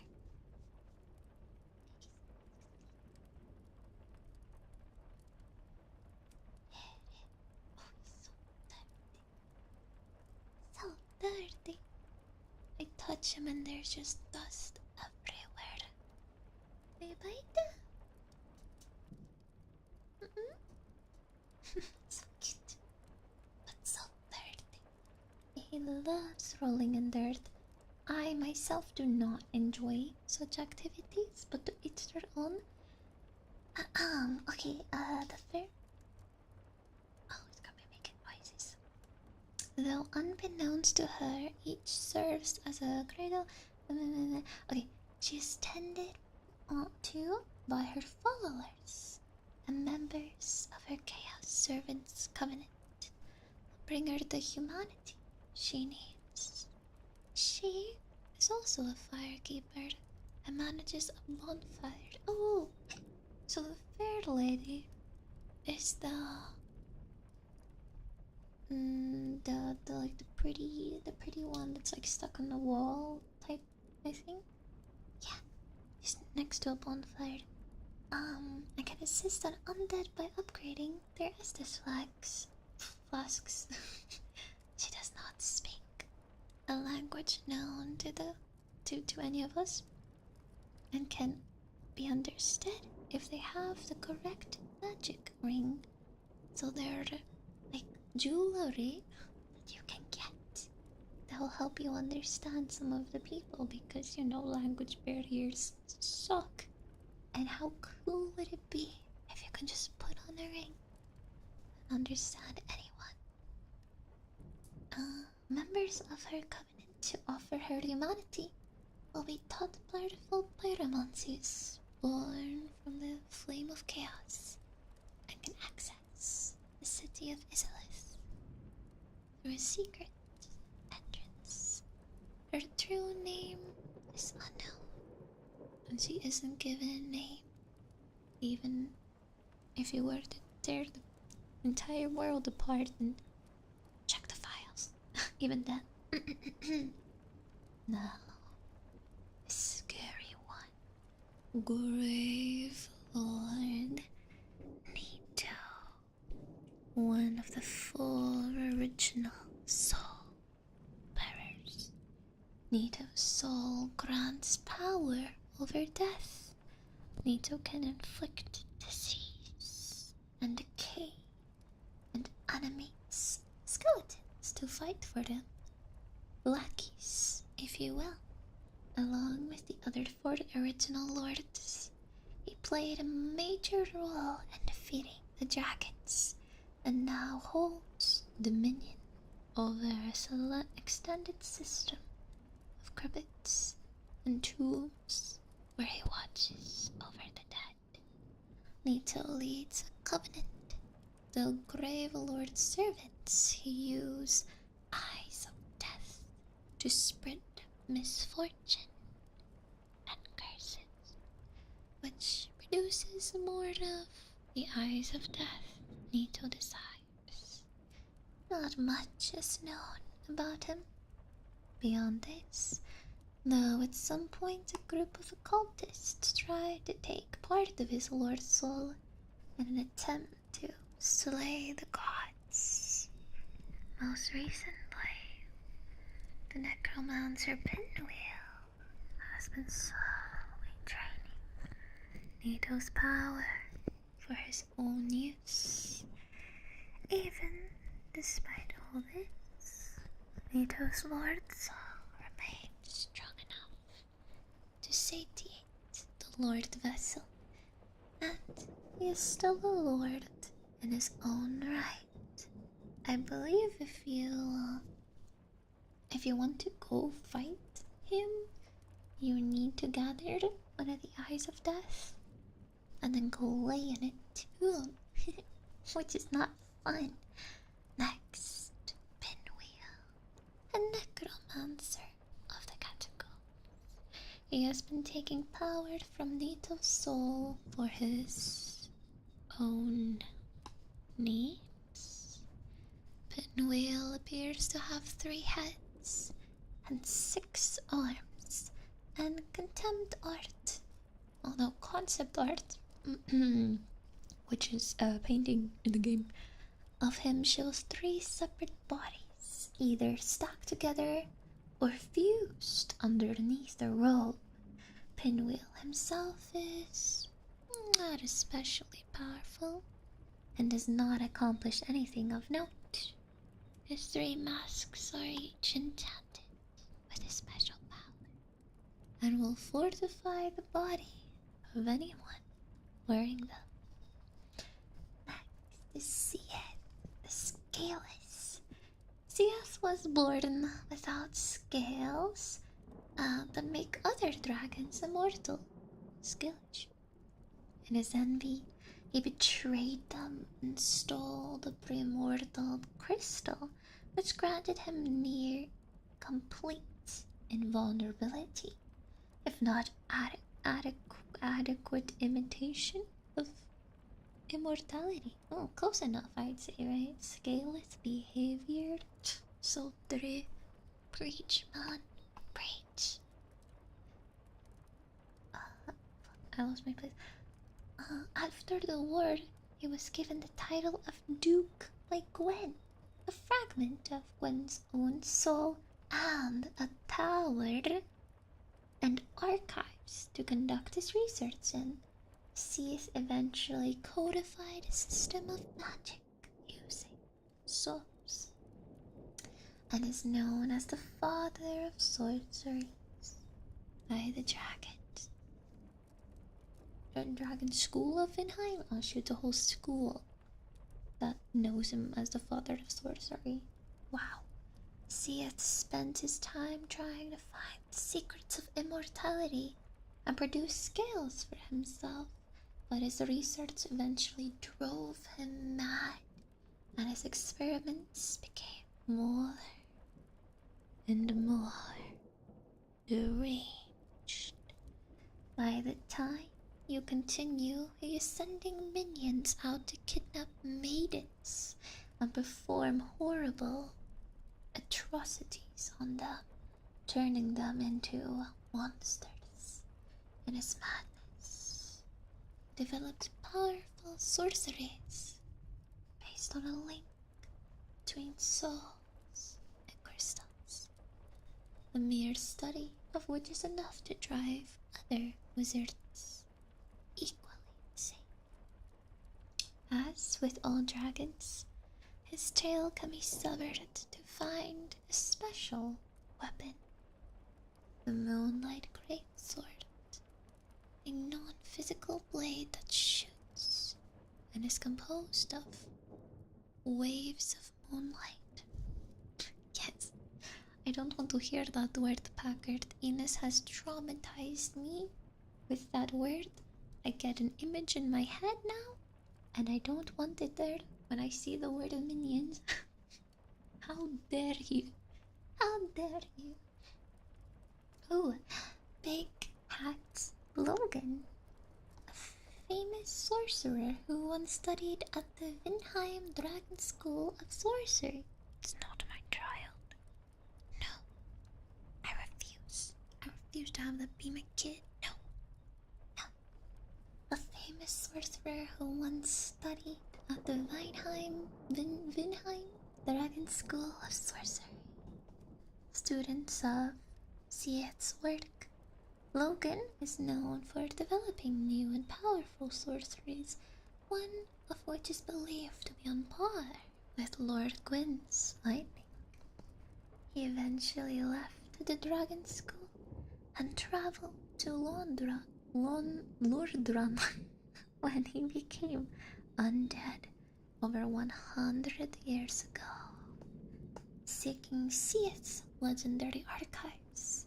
Should he manage to reach it, Logan will study Siet's research and develop even more powerful crystal sorceries, but will eventually go mad when he recreates Siet's crystal breath as a spell, which is honestly really embarrassing because that just implies that Siet's breath really stank.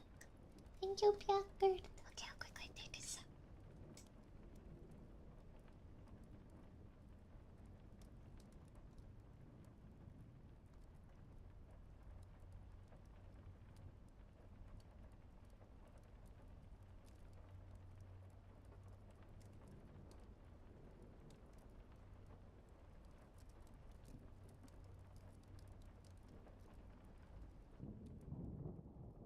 Back to the stinky breath guy. Okay, next is... Okay, I want to know about this. The furtive phlegmy. One of the original four lords who waged war on the dragons, along with Gwen, Nito, and the Witch of Azalith. Gwen feared the Dark Soul the Plemmy possessed, and all records of his or her existence and contributions to the war were stricken from history, erased. The plague of me is the ancestor of all humanity, all of whom each bear a tiny piece of the Dark Soul. Hello, Annie. Welcome. Oh, there's a lot of people.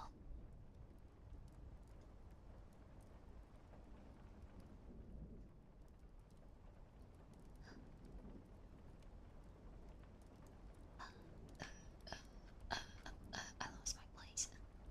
I mean, let me check my scrolls. Let me check. Can you even hear that?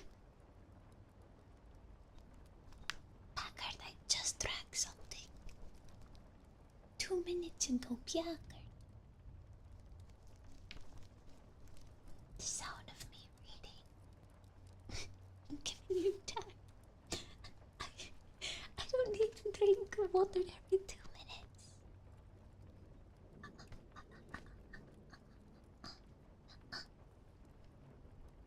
Where is it? Oh, 4 Kings. Reading the real book.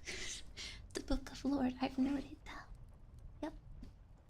The 4 Kings, rulers of Yolando, a city of undead. They were granted fragments of Gwyn's Lord Soul in... I need to sneeze. Oh no, wait. Wait, give me a second.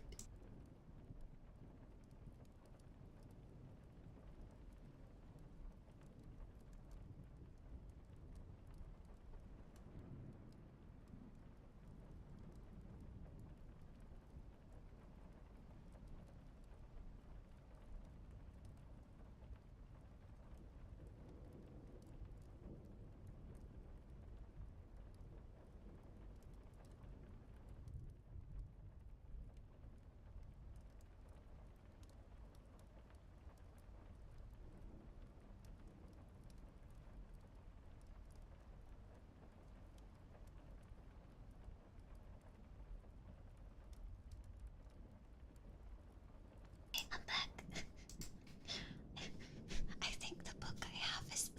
My scrolls are a little dusty, or it's Ruru that's really dusty.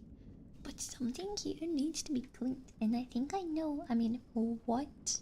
Wink, wink. Ruru. He's knocking stuff over. He knows. He knows I'm talking about him. Okay, the Florida King. Okay. Anyway, the Four Kings. Rulers of New Londo, a city of undead.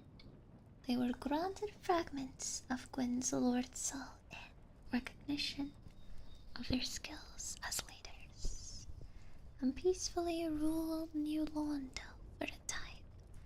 They eventually encountered the Dark Stalker Kiethi, who taught them the art of life drain. Ruru, no need to be so shocked, puppy. Can you hear me? Scratch his butt. Can you hear that? He's so dirty. Oh my gosh.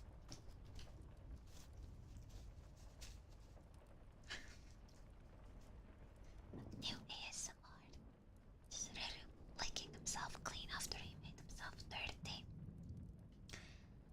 They eventually. Oh, he taught them the art of life drain, and in joining him, they and their knights became the Dark Wreaths. The armor and weapons of their knights were twisted into a skeletal appearance, and the Four Kings himself now reside in the abyss and became things scarcely human. They and the Dark Wraiths were eventually trapped in Yolanda, which was flooded to contain them. Though they are not yet dead. Not yet. Darkstalker Kiethi. Stupid name. One of the primordial serpents. Darkstalker Kiethi acts to end the Age of Fire and begin the Age of Dark. It is suspected that he is the one who tricked the people of Urlasil into reviving Manus.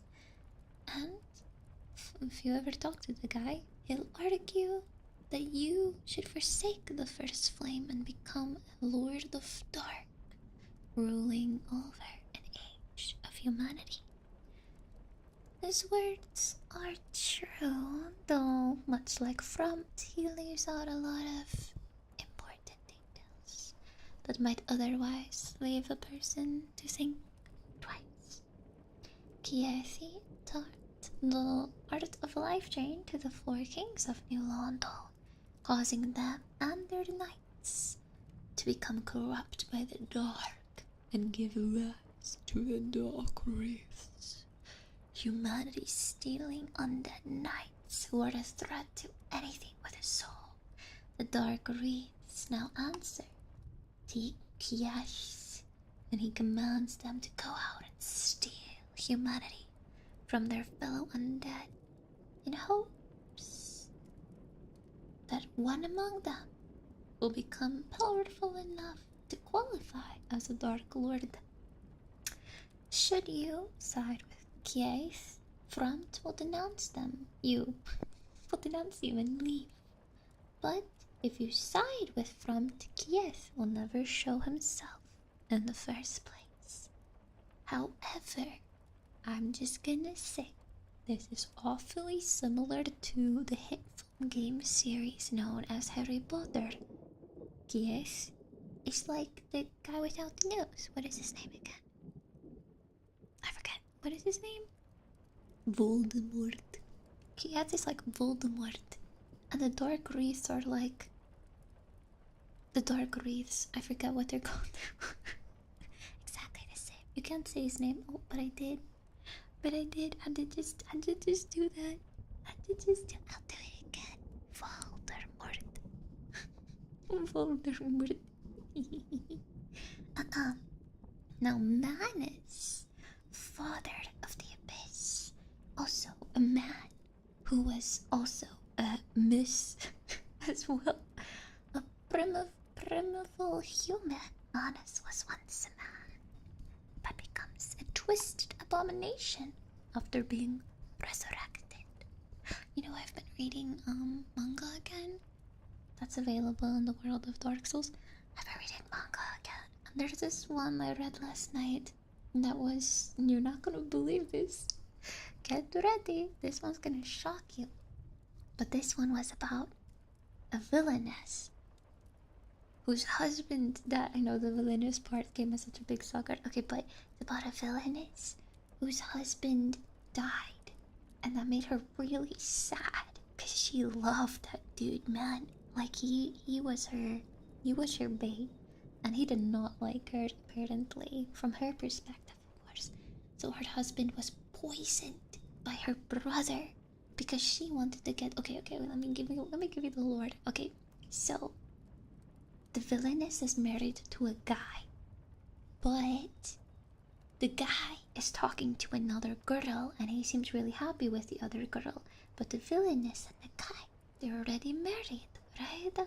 So it's kind of like he's cheating. Harlot, right? But she, the villainess, is like, actually, he looks so happy. And I love him and I want him to be happy. And then she's like, fine, I'll just get a divorce because I'm making him unhappy. And I'm unhappy. And so I'm just gonna get a divorce so he can get together with his girl. And, yay. So she goes to her brother and she tells her brother, hey, I want a divorce. Then her brother's like, okay, I'm gonna kill. She didn't know this though. She only found out after the husband died. Then her brother was like, oh yeah, it's easier to kill someone than it is to get a divorce. I don't know about that, but okay. So apparently it was easier to kill like this really powerful person in society than it was to get a divorce. It makes sense. I could see it. So she was like really sad because she loved him, you know. She didn't want him to die. She wanted him to be happy. And then she like looked around for ways to bring him back from the dead or something. And then she comes across this lady who's like, ooh, I could help you. I could help you get your husband or you'd make your wish come true, but there's a price. There's a price. And blah blah blah blah blah blah blah blah blah blah. Anyway, our villainess wakes up. Like when before she married the guy, like she went back in time or something, but now she's dying because that's the price she paid to basically go back in time. So she has to fulfill the wish she had, which is trying to make him happy. But spoiler alert, like as you keep reading, it turns out like a lot of it's just a misunderstanding. Like she thought that her husband was cheating on her, basically, but it turns out that the person he was talking to, the other girl, was just making him a ring that he was gonna give to her. It's so stupid. Such a dumb misunderstanding. Like, bro, just explain that you're not seeing this woman after the villainess is like, I know you're seeing her. Don't talk about her. And then he's just like, exactly, he does nothing. He does nothing to clear up this misunderstanding. I hate this when they do that in anime or manga. Like, it's like, just talk. Talk it out, dude. Anyway, so now the story continues so that it's just about her trying to make him happy. But the way she wanted to make him happy was to get him together with the girl, but then she found out that they weren't actually going out and that the girl actually had someone she liked. So her husband was not in a relationship with this woman. This woman already had a sweetheart, but they couldn't get married because I don't remember. I don't remember. But yeah, I don't remember. Yeah, I don't remember. We're talking about honey. We're talking about a manga I read, but yeah, it was just really silly. It's a little bit of a silly one. She took on a death curse to make her husband nice. Yeah, I thought that was really cute. Domo, thank you for the follow. That's what I was trying to say. I just thought it was really cute how she was like gonna die for her husband, only to find out that the way she wants to make him happy is not how he was ever happy. And now her like problem is like, how do I make a man happy who has everything and doesn't love this girl? Like what's it doing? Anyway, now she's like just helping him do stuff, I guess. So it didn't go further than that. It is still ongoing. I made the mistake of reading a manga that seemed somewhat interesting, and then only has a couple of chapters, and now I keep thinking about it, and I can't read anymore because there's no more chapters to read. Yeah, in a couple of years, it'll be done. How to make man happy, love him, and don't die. That's the thing, right? Now it like gets to a point, like if they get together, right? If they get together and his happiness is her not dying, she's still gonna die after a year. So it's like contradictory, right? Hello, Kami. Hi. Hello, Kami. I hope you're doing well. So she can't die because that'll make him sad if they love each other. Which, does that mean she's just gonna be immortal now? That's not gonna be the case. That's definitely not gonna be the case. But yes, now the anticipation will forever haunt me. I will never go. Hello, Elena, welcome. Yeah. Things are gonna go horribly wrong, and I feel like they're gonna be really sad at some point. But I won't know because it's not done. You get the same feeling when you watch a good anime and it only has one season that aired 8 years ago. Oh no, why would anyone do that to you? Why? Everything will go fine. I hope so too. I want them to finish it now. I want them to finish all the chapters so that I could read and be happy. Because I was sitting, I think I was like still at 4 this morning reading, trying to go through it, and I was like, oh, it's almost done anyway, right? No, that was a lie. Yeah, that's what usually happens. Yeah, that's what usually happens. I'll like start reading something that has like 200 chapters. I'll be like, oh, this sounds interesting. Sorry, I'm just moving closer, and then I'll realize, oh, hey, the first 3 chapters are so familiar because I read them years ago. Flip. Also, there is another manga that I've been reading. I hate this one so much, and every time I talk about it, I complain about it. But there's this manga, something death is the only way, or the only route, or the only something for the villainess. I hate that stupid story so much. But I finished reading the novel, right? And now they're still busy drawing the manhwa. But I really want to see the manhwa though, right? Because the art is so pretty. I get the story makes me so mad. But now it's like on hiatus because like holidays, artists need to take breaks too. And it's been on hiatus since like last year. And now every day I check if there is an update or if it continues. But I just want to see, how bad it gets. I've read how bad it gets, but I really need to see it. I need to know how it looks visually because I have it all in my head, I got this all planned out, like, in my head, and then I just need to see it, you know, especially in that pretty art style.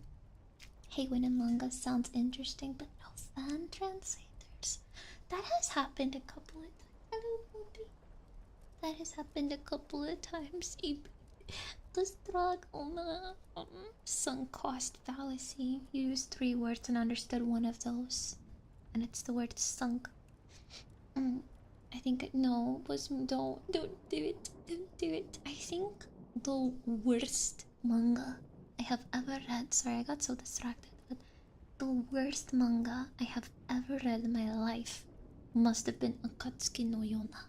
It was the most. It's still the most disappointing thing ever, and I will not get over it until the day I die. I'm still gonna hate that stupid manga because it's been the very first one that I've been like religiously following that thing.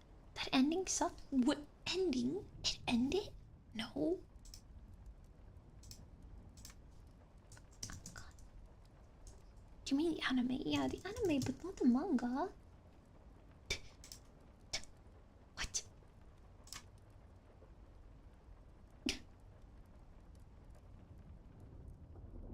No, the manga's still ongoing. You scared me there.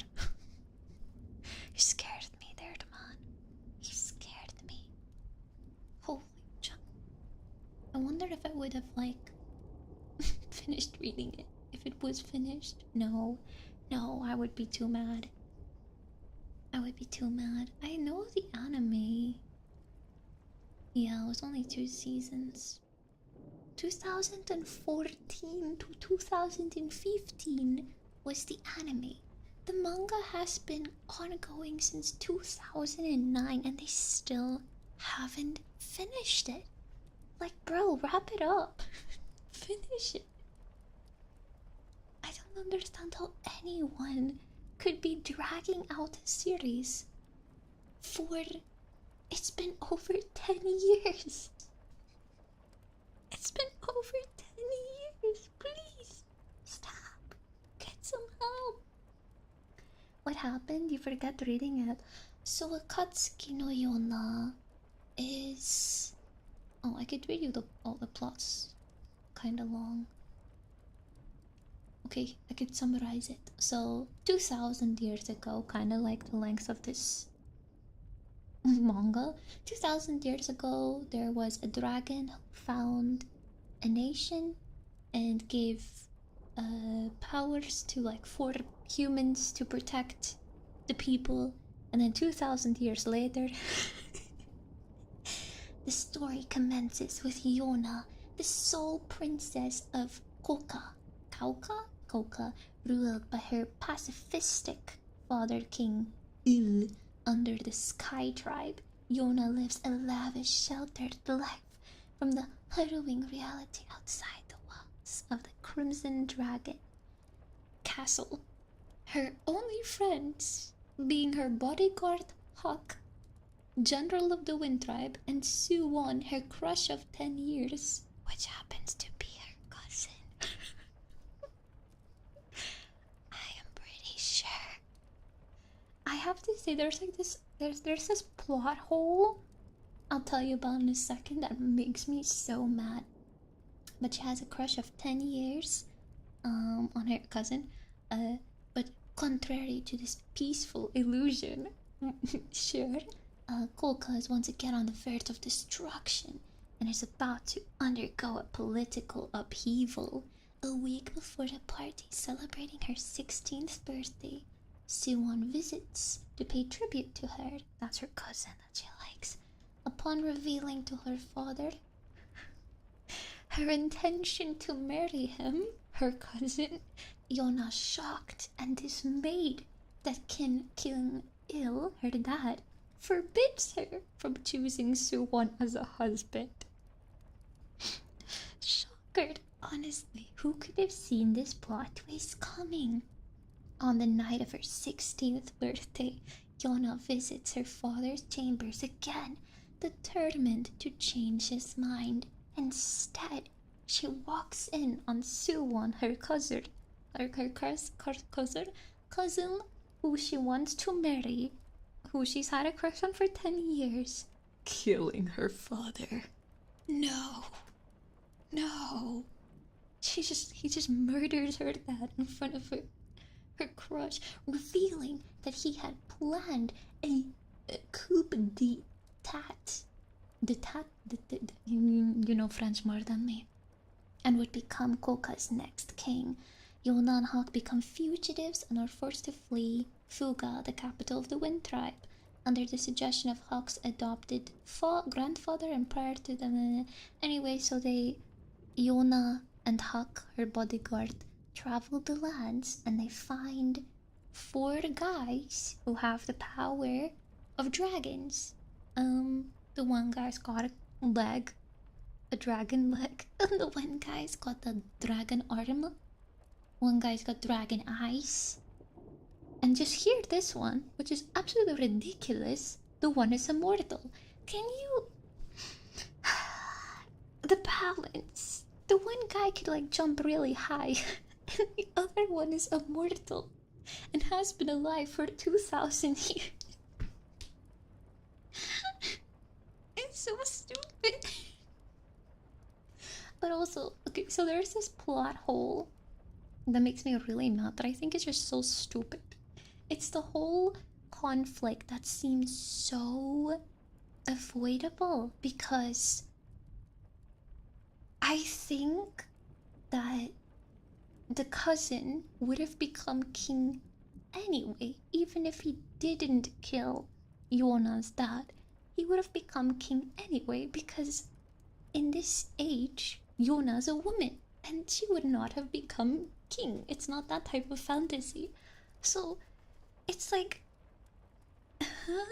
wait, that's so stupid. This is so dumb. It's so dumb. And then I every time I read this manga, every time I was hoping she would just end up doing something cool, and then she doesn't. She never does anything cool. It's just, I think it's so dumb. She like has 4 dragons who follow her every beck and call, and she can shoot a bow. Like, are you kidding me? Make her cool or something. She just has like 5 men surrounding her, including her bodyguard, and she learns how to shoot a bow. This is not my power fantasy. This is not it. Anyway, and then like throughout the entire manga, it just gets so political. The whole thing.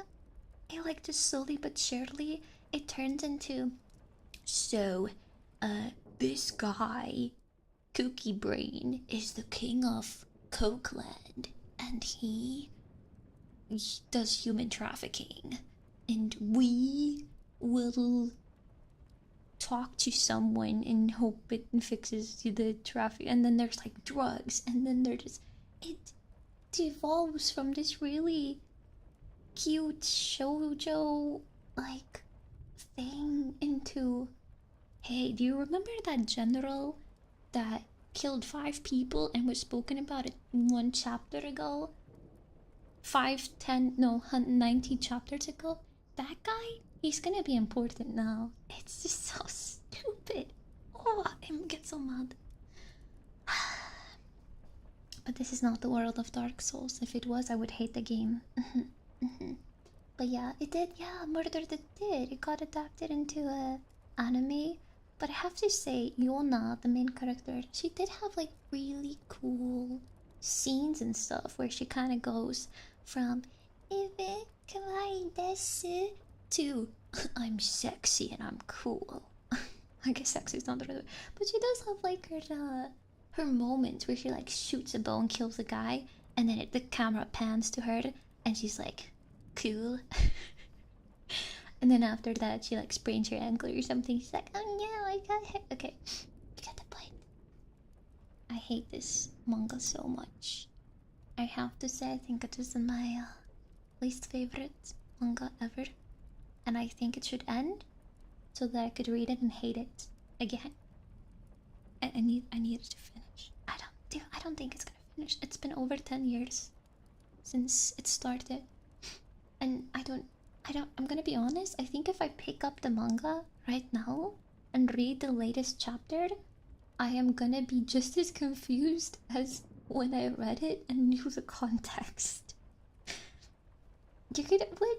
Me, don't do that. Let's hate it together. Come on, guys. Let's all read it when it finishes, and then we like hate on it. We have an entire stream just full of screenshots, plot holes, and political nonsense.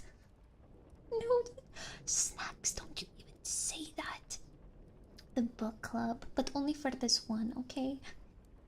Only for this one. We can also talk about Mob Psycho and talk how good it is. That's also, we can also do that. Yeah, sounds funny. I'm gonna have a whole video essay type stream where I just have bullet points. And I'm like, okay, so King Ill wasn't that bad of a guy, except the fact that he, like, I think, stole his brother's wife at some point. So, such a stupid plot. It's one of those manga that you read and you think, this was not meant to make people happy or entertain them. This was meant to be there and probably enjoyed by 3 people. And probably the author, but not me. No. Wait, I'm gonna let Rero out real quick.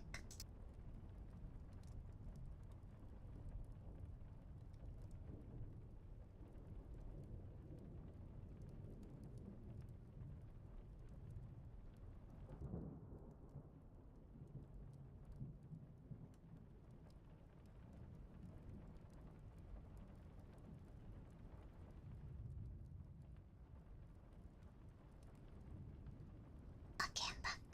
I think it's yeah, I think it is a manga that it probably has, like, it's very deep and intricate. Like, it has to be hard to keep track of, like, everything that's going on with the political world of the manga. But as much as that is a skill, that's not very entertaining. For me, I hate it. I hate it. Hello, Remo, waka waka. Yeah, we gotta get that point for it. Yeah, I love Mob Psycho. Mob Psycho is definitely one of my favorite animes. Yeah. Oh, definitely was smooth. I need to be paid to keep track of it. Monetary motivation. Like $5 million. Yeah. Well, that would keep me motivated. Okay, but where are we? Manus, father of the abyss. Back to Dark Souls. A primeval human.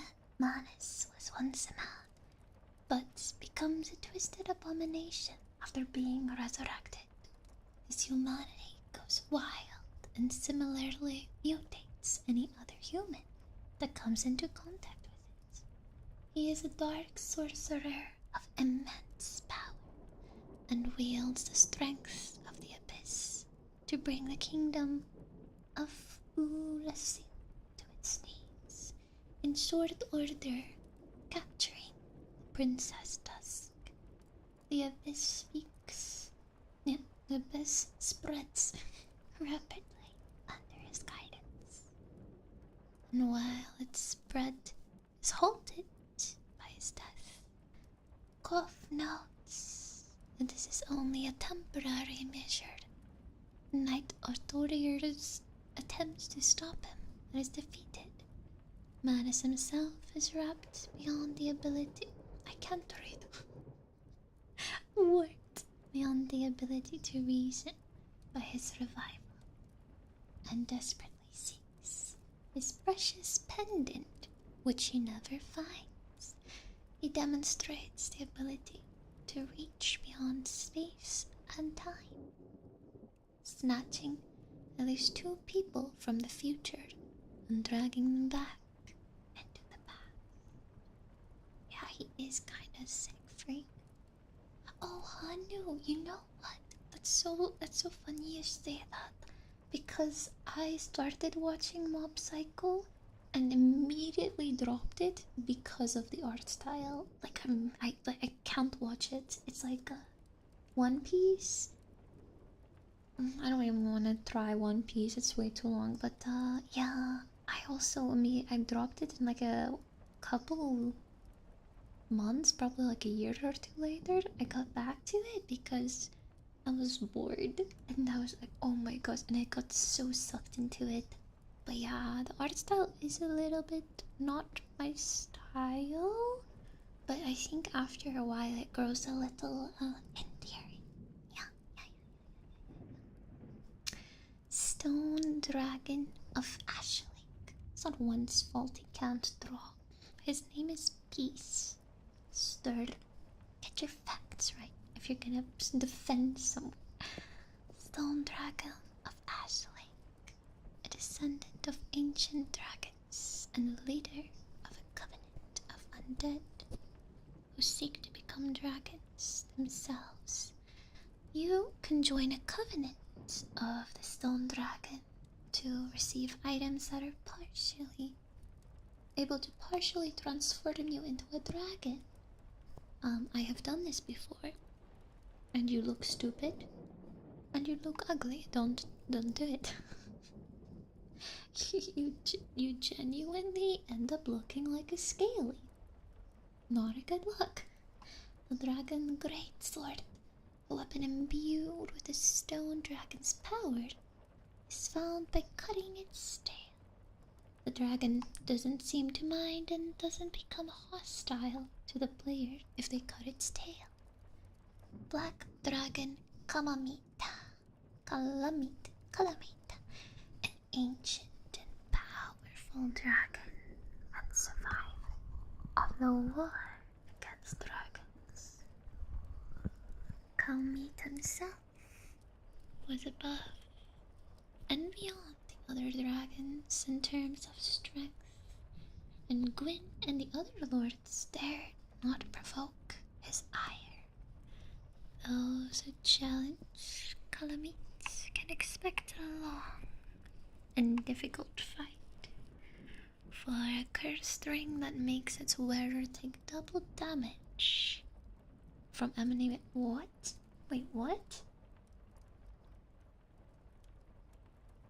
I didn't know this. For the cursed ring that makes its wearer take double damage from enemy attacks. That doesn't seem that good. As for other dragons, Kalamite's tail can be severed to find the Obsidian Greatsword, a weapon imbued with his might. Best ring? Wait, am I misunderstanding? Do you want to take double damage, Eclipse? Wait, who would want that? I think maybe speedrunners could find that useful, I think. Solar of Astura. If I remember, the mangaka one who made it isn't the best at drawing, and his house looks really ugly, but I still like One Punch Man.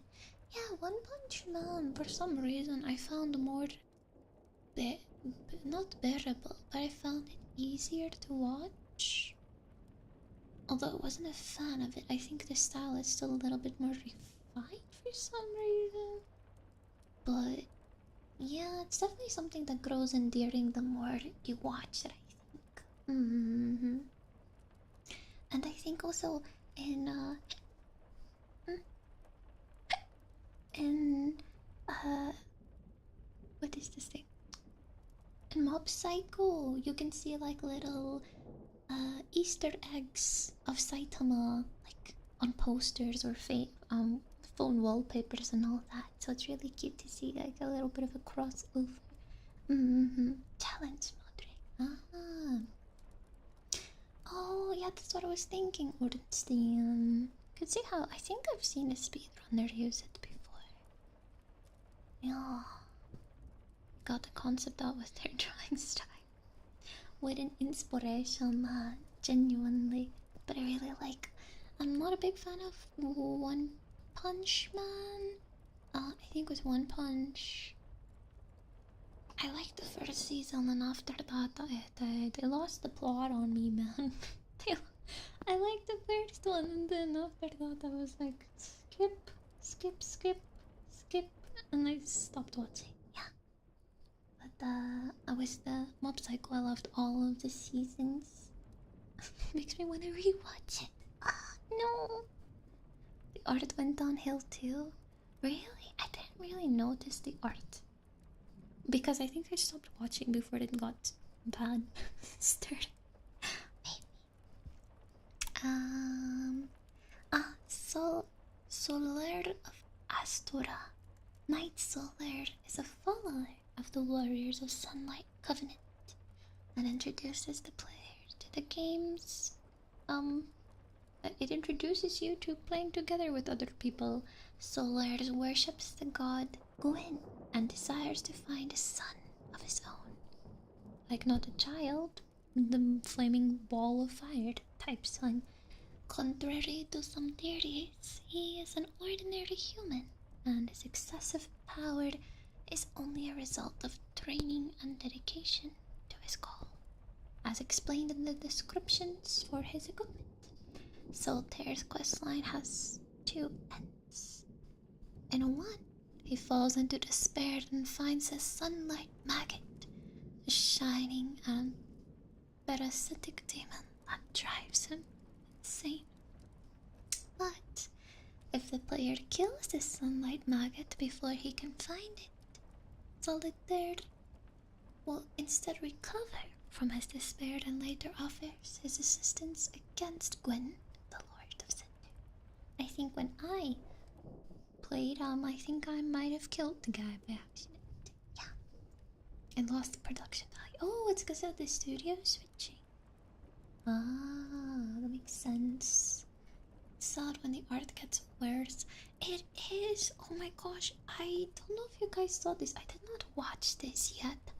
But you know Junji Ito, right? Wasn't there like recently a Netflix adaptation? Or I don't know if it was Netflix. But I know there was like recently something Junji Ito related. And I saw on Twitter. Let me just say that. I saw on Twitter the quality of that. Was that it? Was it the Junji Ito one? It's like, I don't think I've ever seen it get that bad in terms of quality going downhill. Very hard to animate Junji Ito's art. I think the case was that it was really good the first episode, and then they didn't have money, and then this like third or second episode looked terrible in comparison. I could be wrong. Wait. Was it?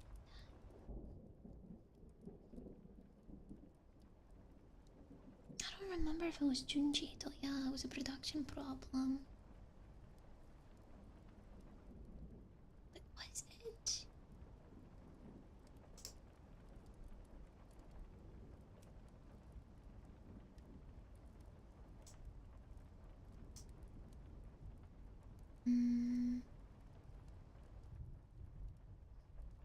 Uzumaki. Oh, it's Uzumaki. Uzumaki.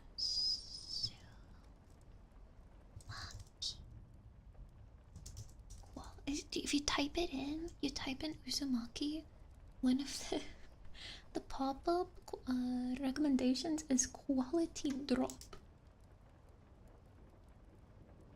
which is really sad. But yeah, it's pretty well known to have like completely downgraded. They had the A-team work really hard on the first episode to try in and then went slacking. Oh, was it the same people?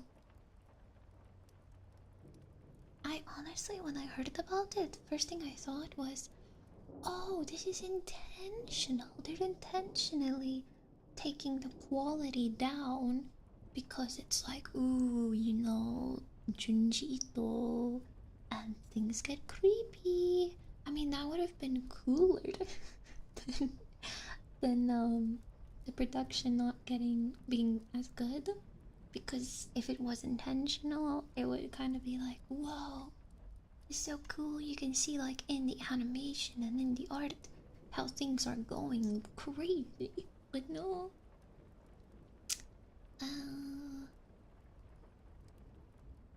No. Some people say it's really not that bad, but I guess it depends on what you compare it. Uzumaki fans get jump scared as quality drops off a cliff for episode 2. You'd think that is a headline, but it is a Reddit post. It's really funny. Hello, Huma, welcome. So silly. So silly.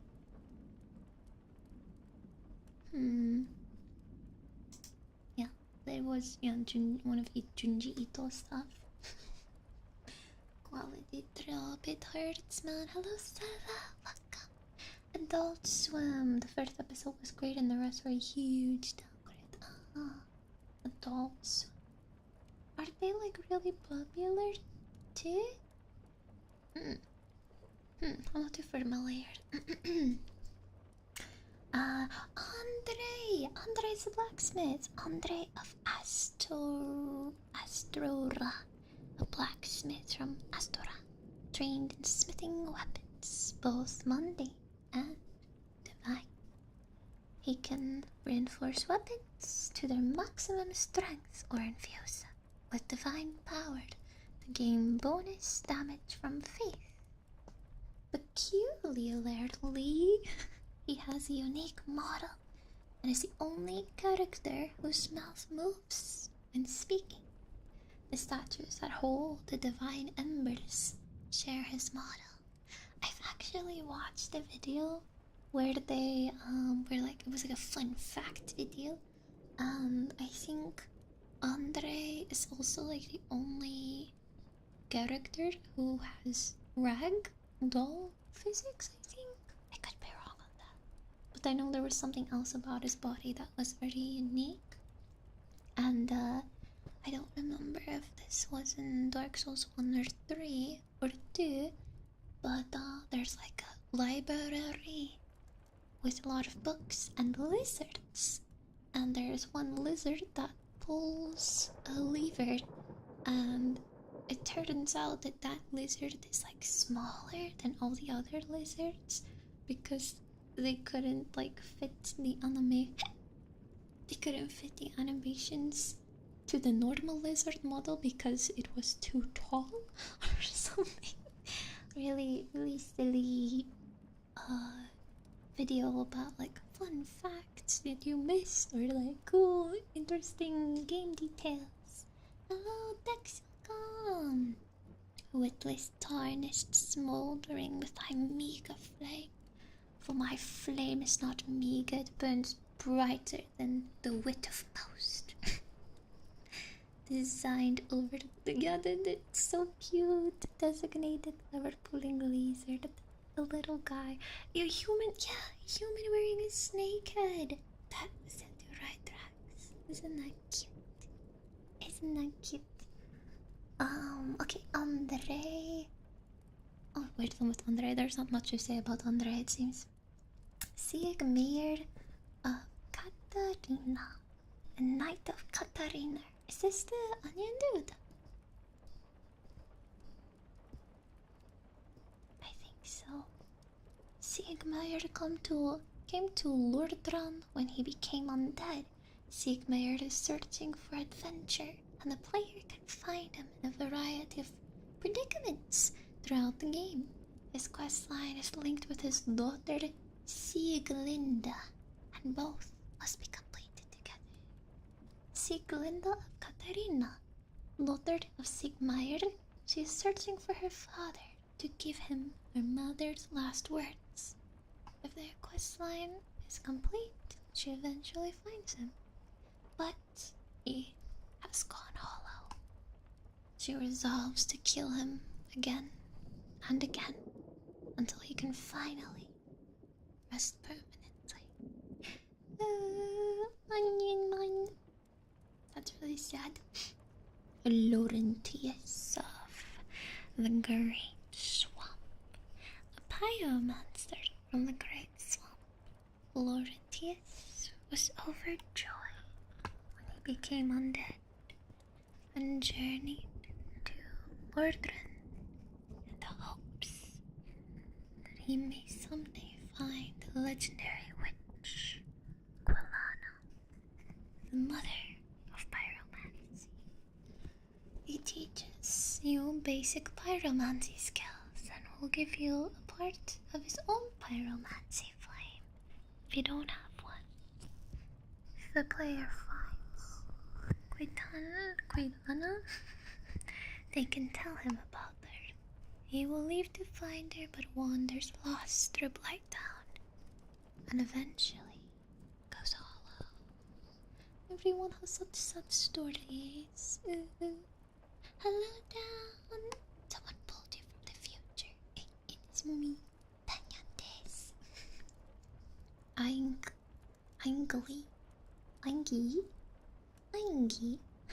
Cute. A servant of the fair lady. He tends to her and guards her against intruders.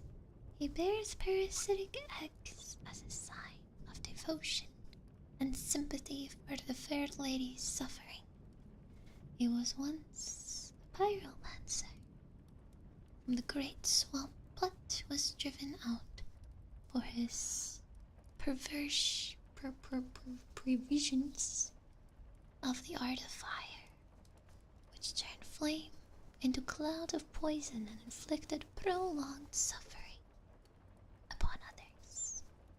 Aingi is skilled with pyromancy and will share his knowledge with those who show as much devotion to the fair lady as he does. Is it relaxing? I don't know about that much. I don't know about that. Kik Svinheim, an admirer of Big Hat Logan. It's a Logan Paul fan who hopes to study sorcery with him. Grig's attire and equipment suggest that he may in fact be one of Vinheim's spies. But whether he's following Logan under orders or simply went his own way when he became undead is unknown. Blacksmith Rickett of Vinheim, another former student of Vinheim. Rickett is found locked in a cell near the upper ledge of New London. Surprisingly, Rickett is in there willingly and stays because it's safe from the hollows. He's a talented mage smith and can imbue the player's weapons with magic, allowing them to gain bonus damage from intelligence. What? I did not know. I didn't expect it to be so pleasant. Oh, you guys are too sweet. You're just ruffling my fins. Ingrid the Sealer, one of the three healers who devised the plan to contain the dark wreaths by flooding New London. Now that is what we call in the industry overreacting and being drama, knowing that this would cause the death of countless innocents. Once again, we in the business call this not thinking. Also, layman term being stupid. The three swore to remain and watch over the city, wearing distinctive masks as a symbol for their oaths. But by the time you start, Ingrid is the only one who remains. Ingrid himself knows sorcery that can cure curses, a power that is said to be on par with divine acts. The corpse and the spell of the second sealer can be found in Blighttown, and their poison curing sorcery may be what they were trying to use to relieve their suffering there. final sealer is found with Lautrec. I forgot who's Lautrec. I've already forgotten the Lautrec. In Honor Londo, although they no longer wear their masks, which suggests they have forsaken their oaths. Princess Dusk of Ulasil, Princess of the Human Kingdom, Ulasil. Dusk is trapped in one of Seath's crystal golems. When the player finds her, when you find her, she owes you a debt of gratitude and offers to teach you the sorceries of her kingdom before she fights back to natural time. But I've already spoken to her, so sucks to be you. She's already faded away back to her natural time and spoken to me. And I am her chosen one, and you're not gonna meet her ever again. Unless you use her sign to summon her. And learn the long-forgotten light-based spells of Ulasil. Lautrec is the golden guy that did the naughty thing at Firelink. Oh, okay, I remember now. As the events of if you continue on your journey, she's eventually captured by the resurrected Manus, who then pulls you into the past. You try to investigate. This bastard.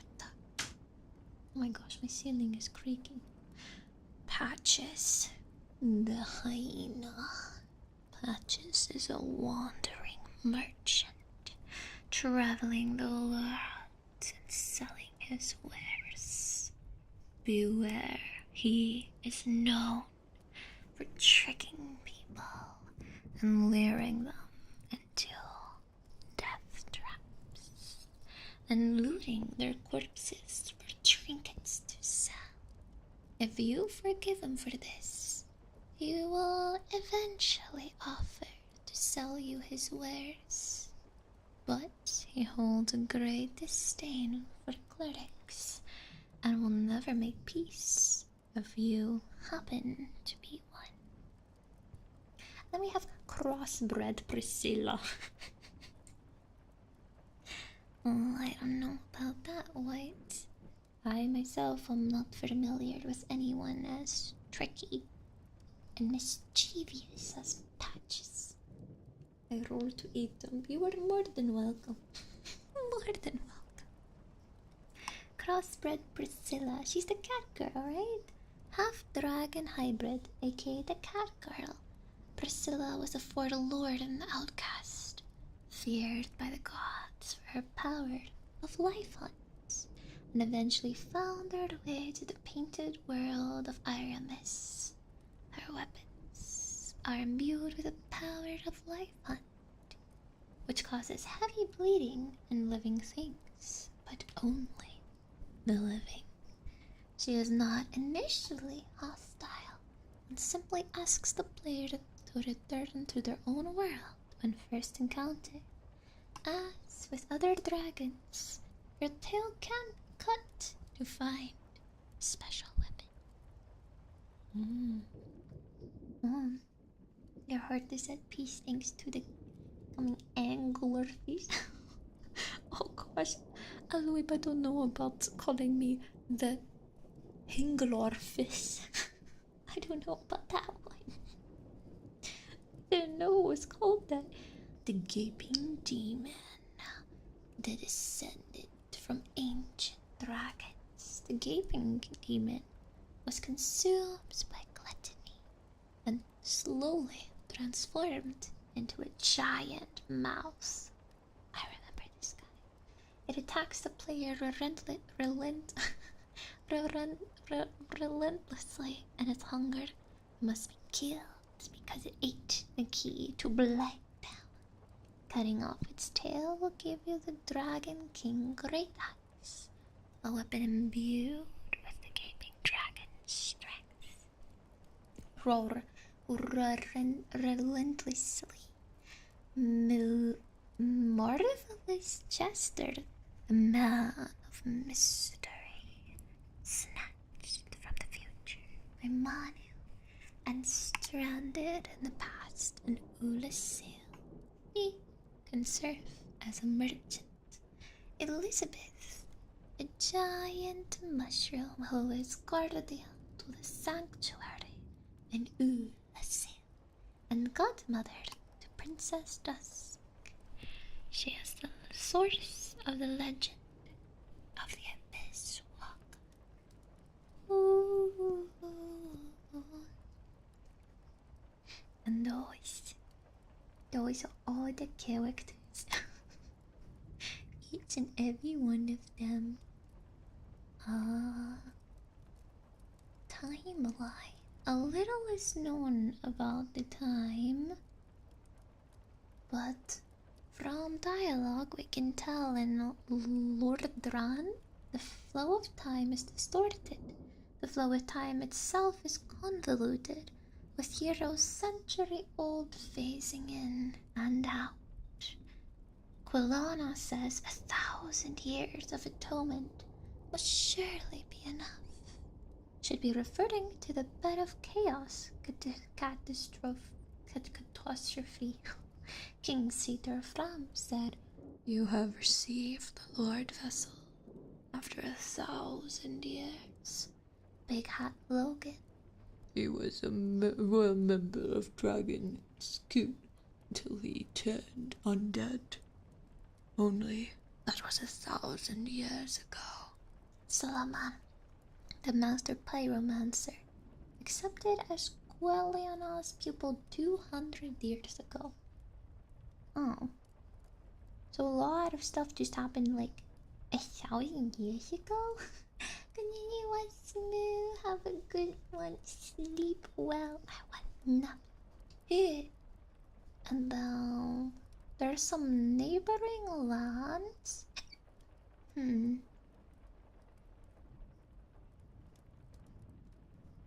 Lordran is the birthplace of Lord Gwen. Firelink Shrine, the ruins that house the entrance to the Glen of the First Flame, and a crossroad for many areas of Londran.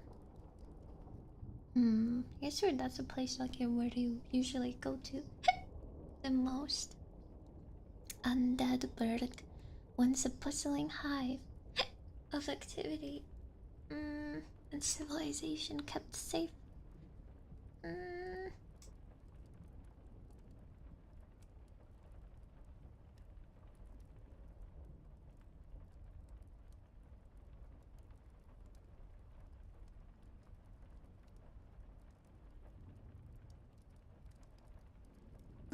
Stupid Hicks, man. Once a bustling hive of activity and civilization kept safe within high protective walls, the city and its parish are now overrun. Oh? Oh.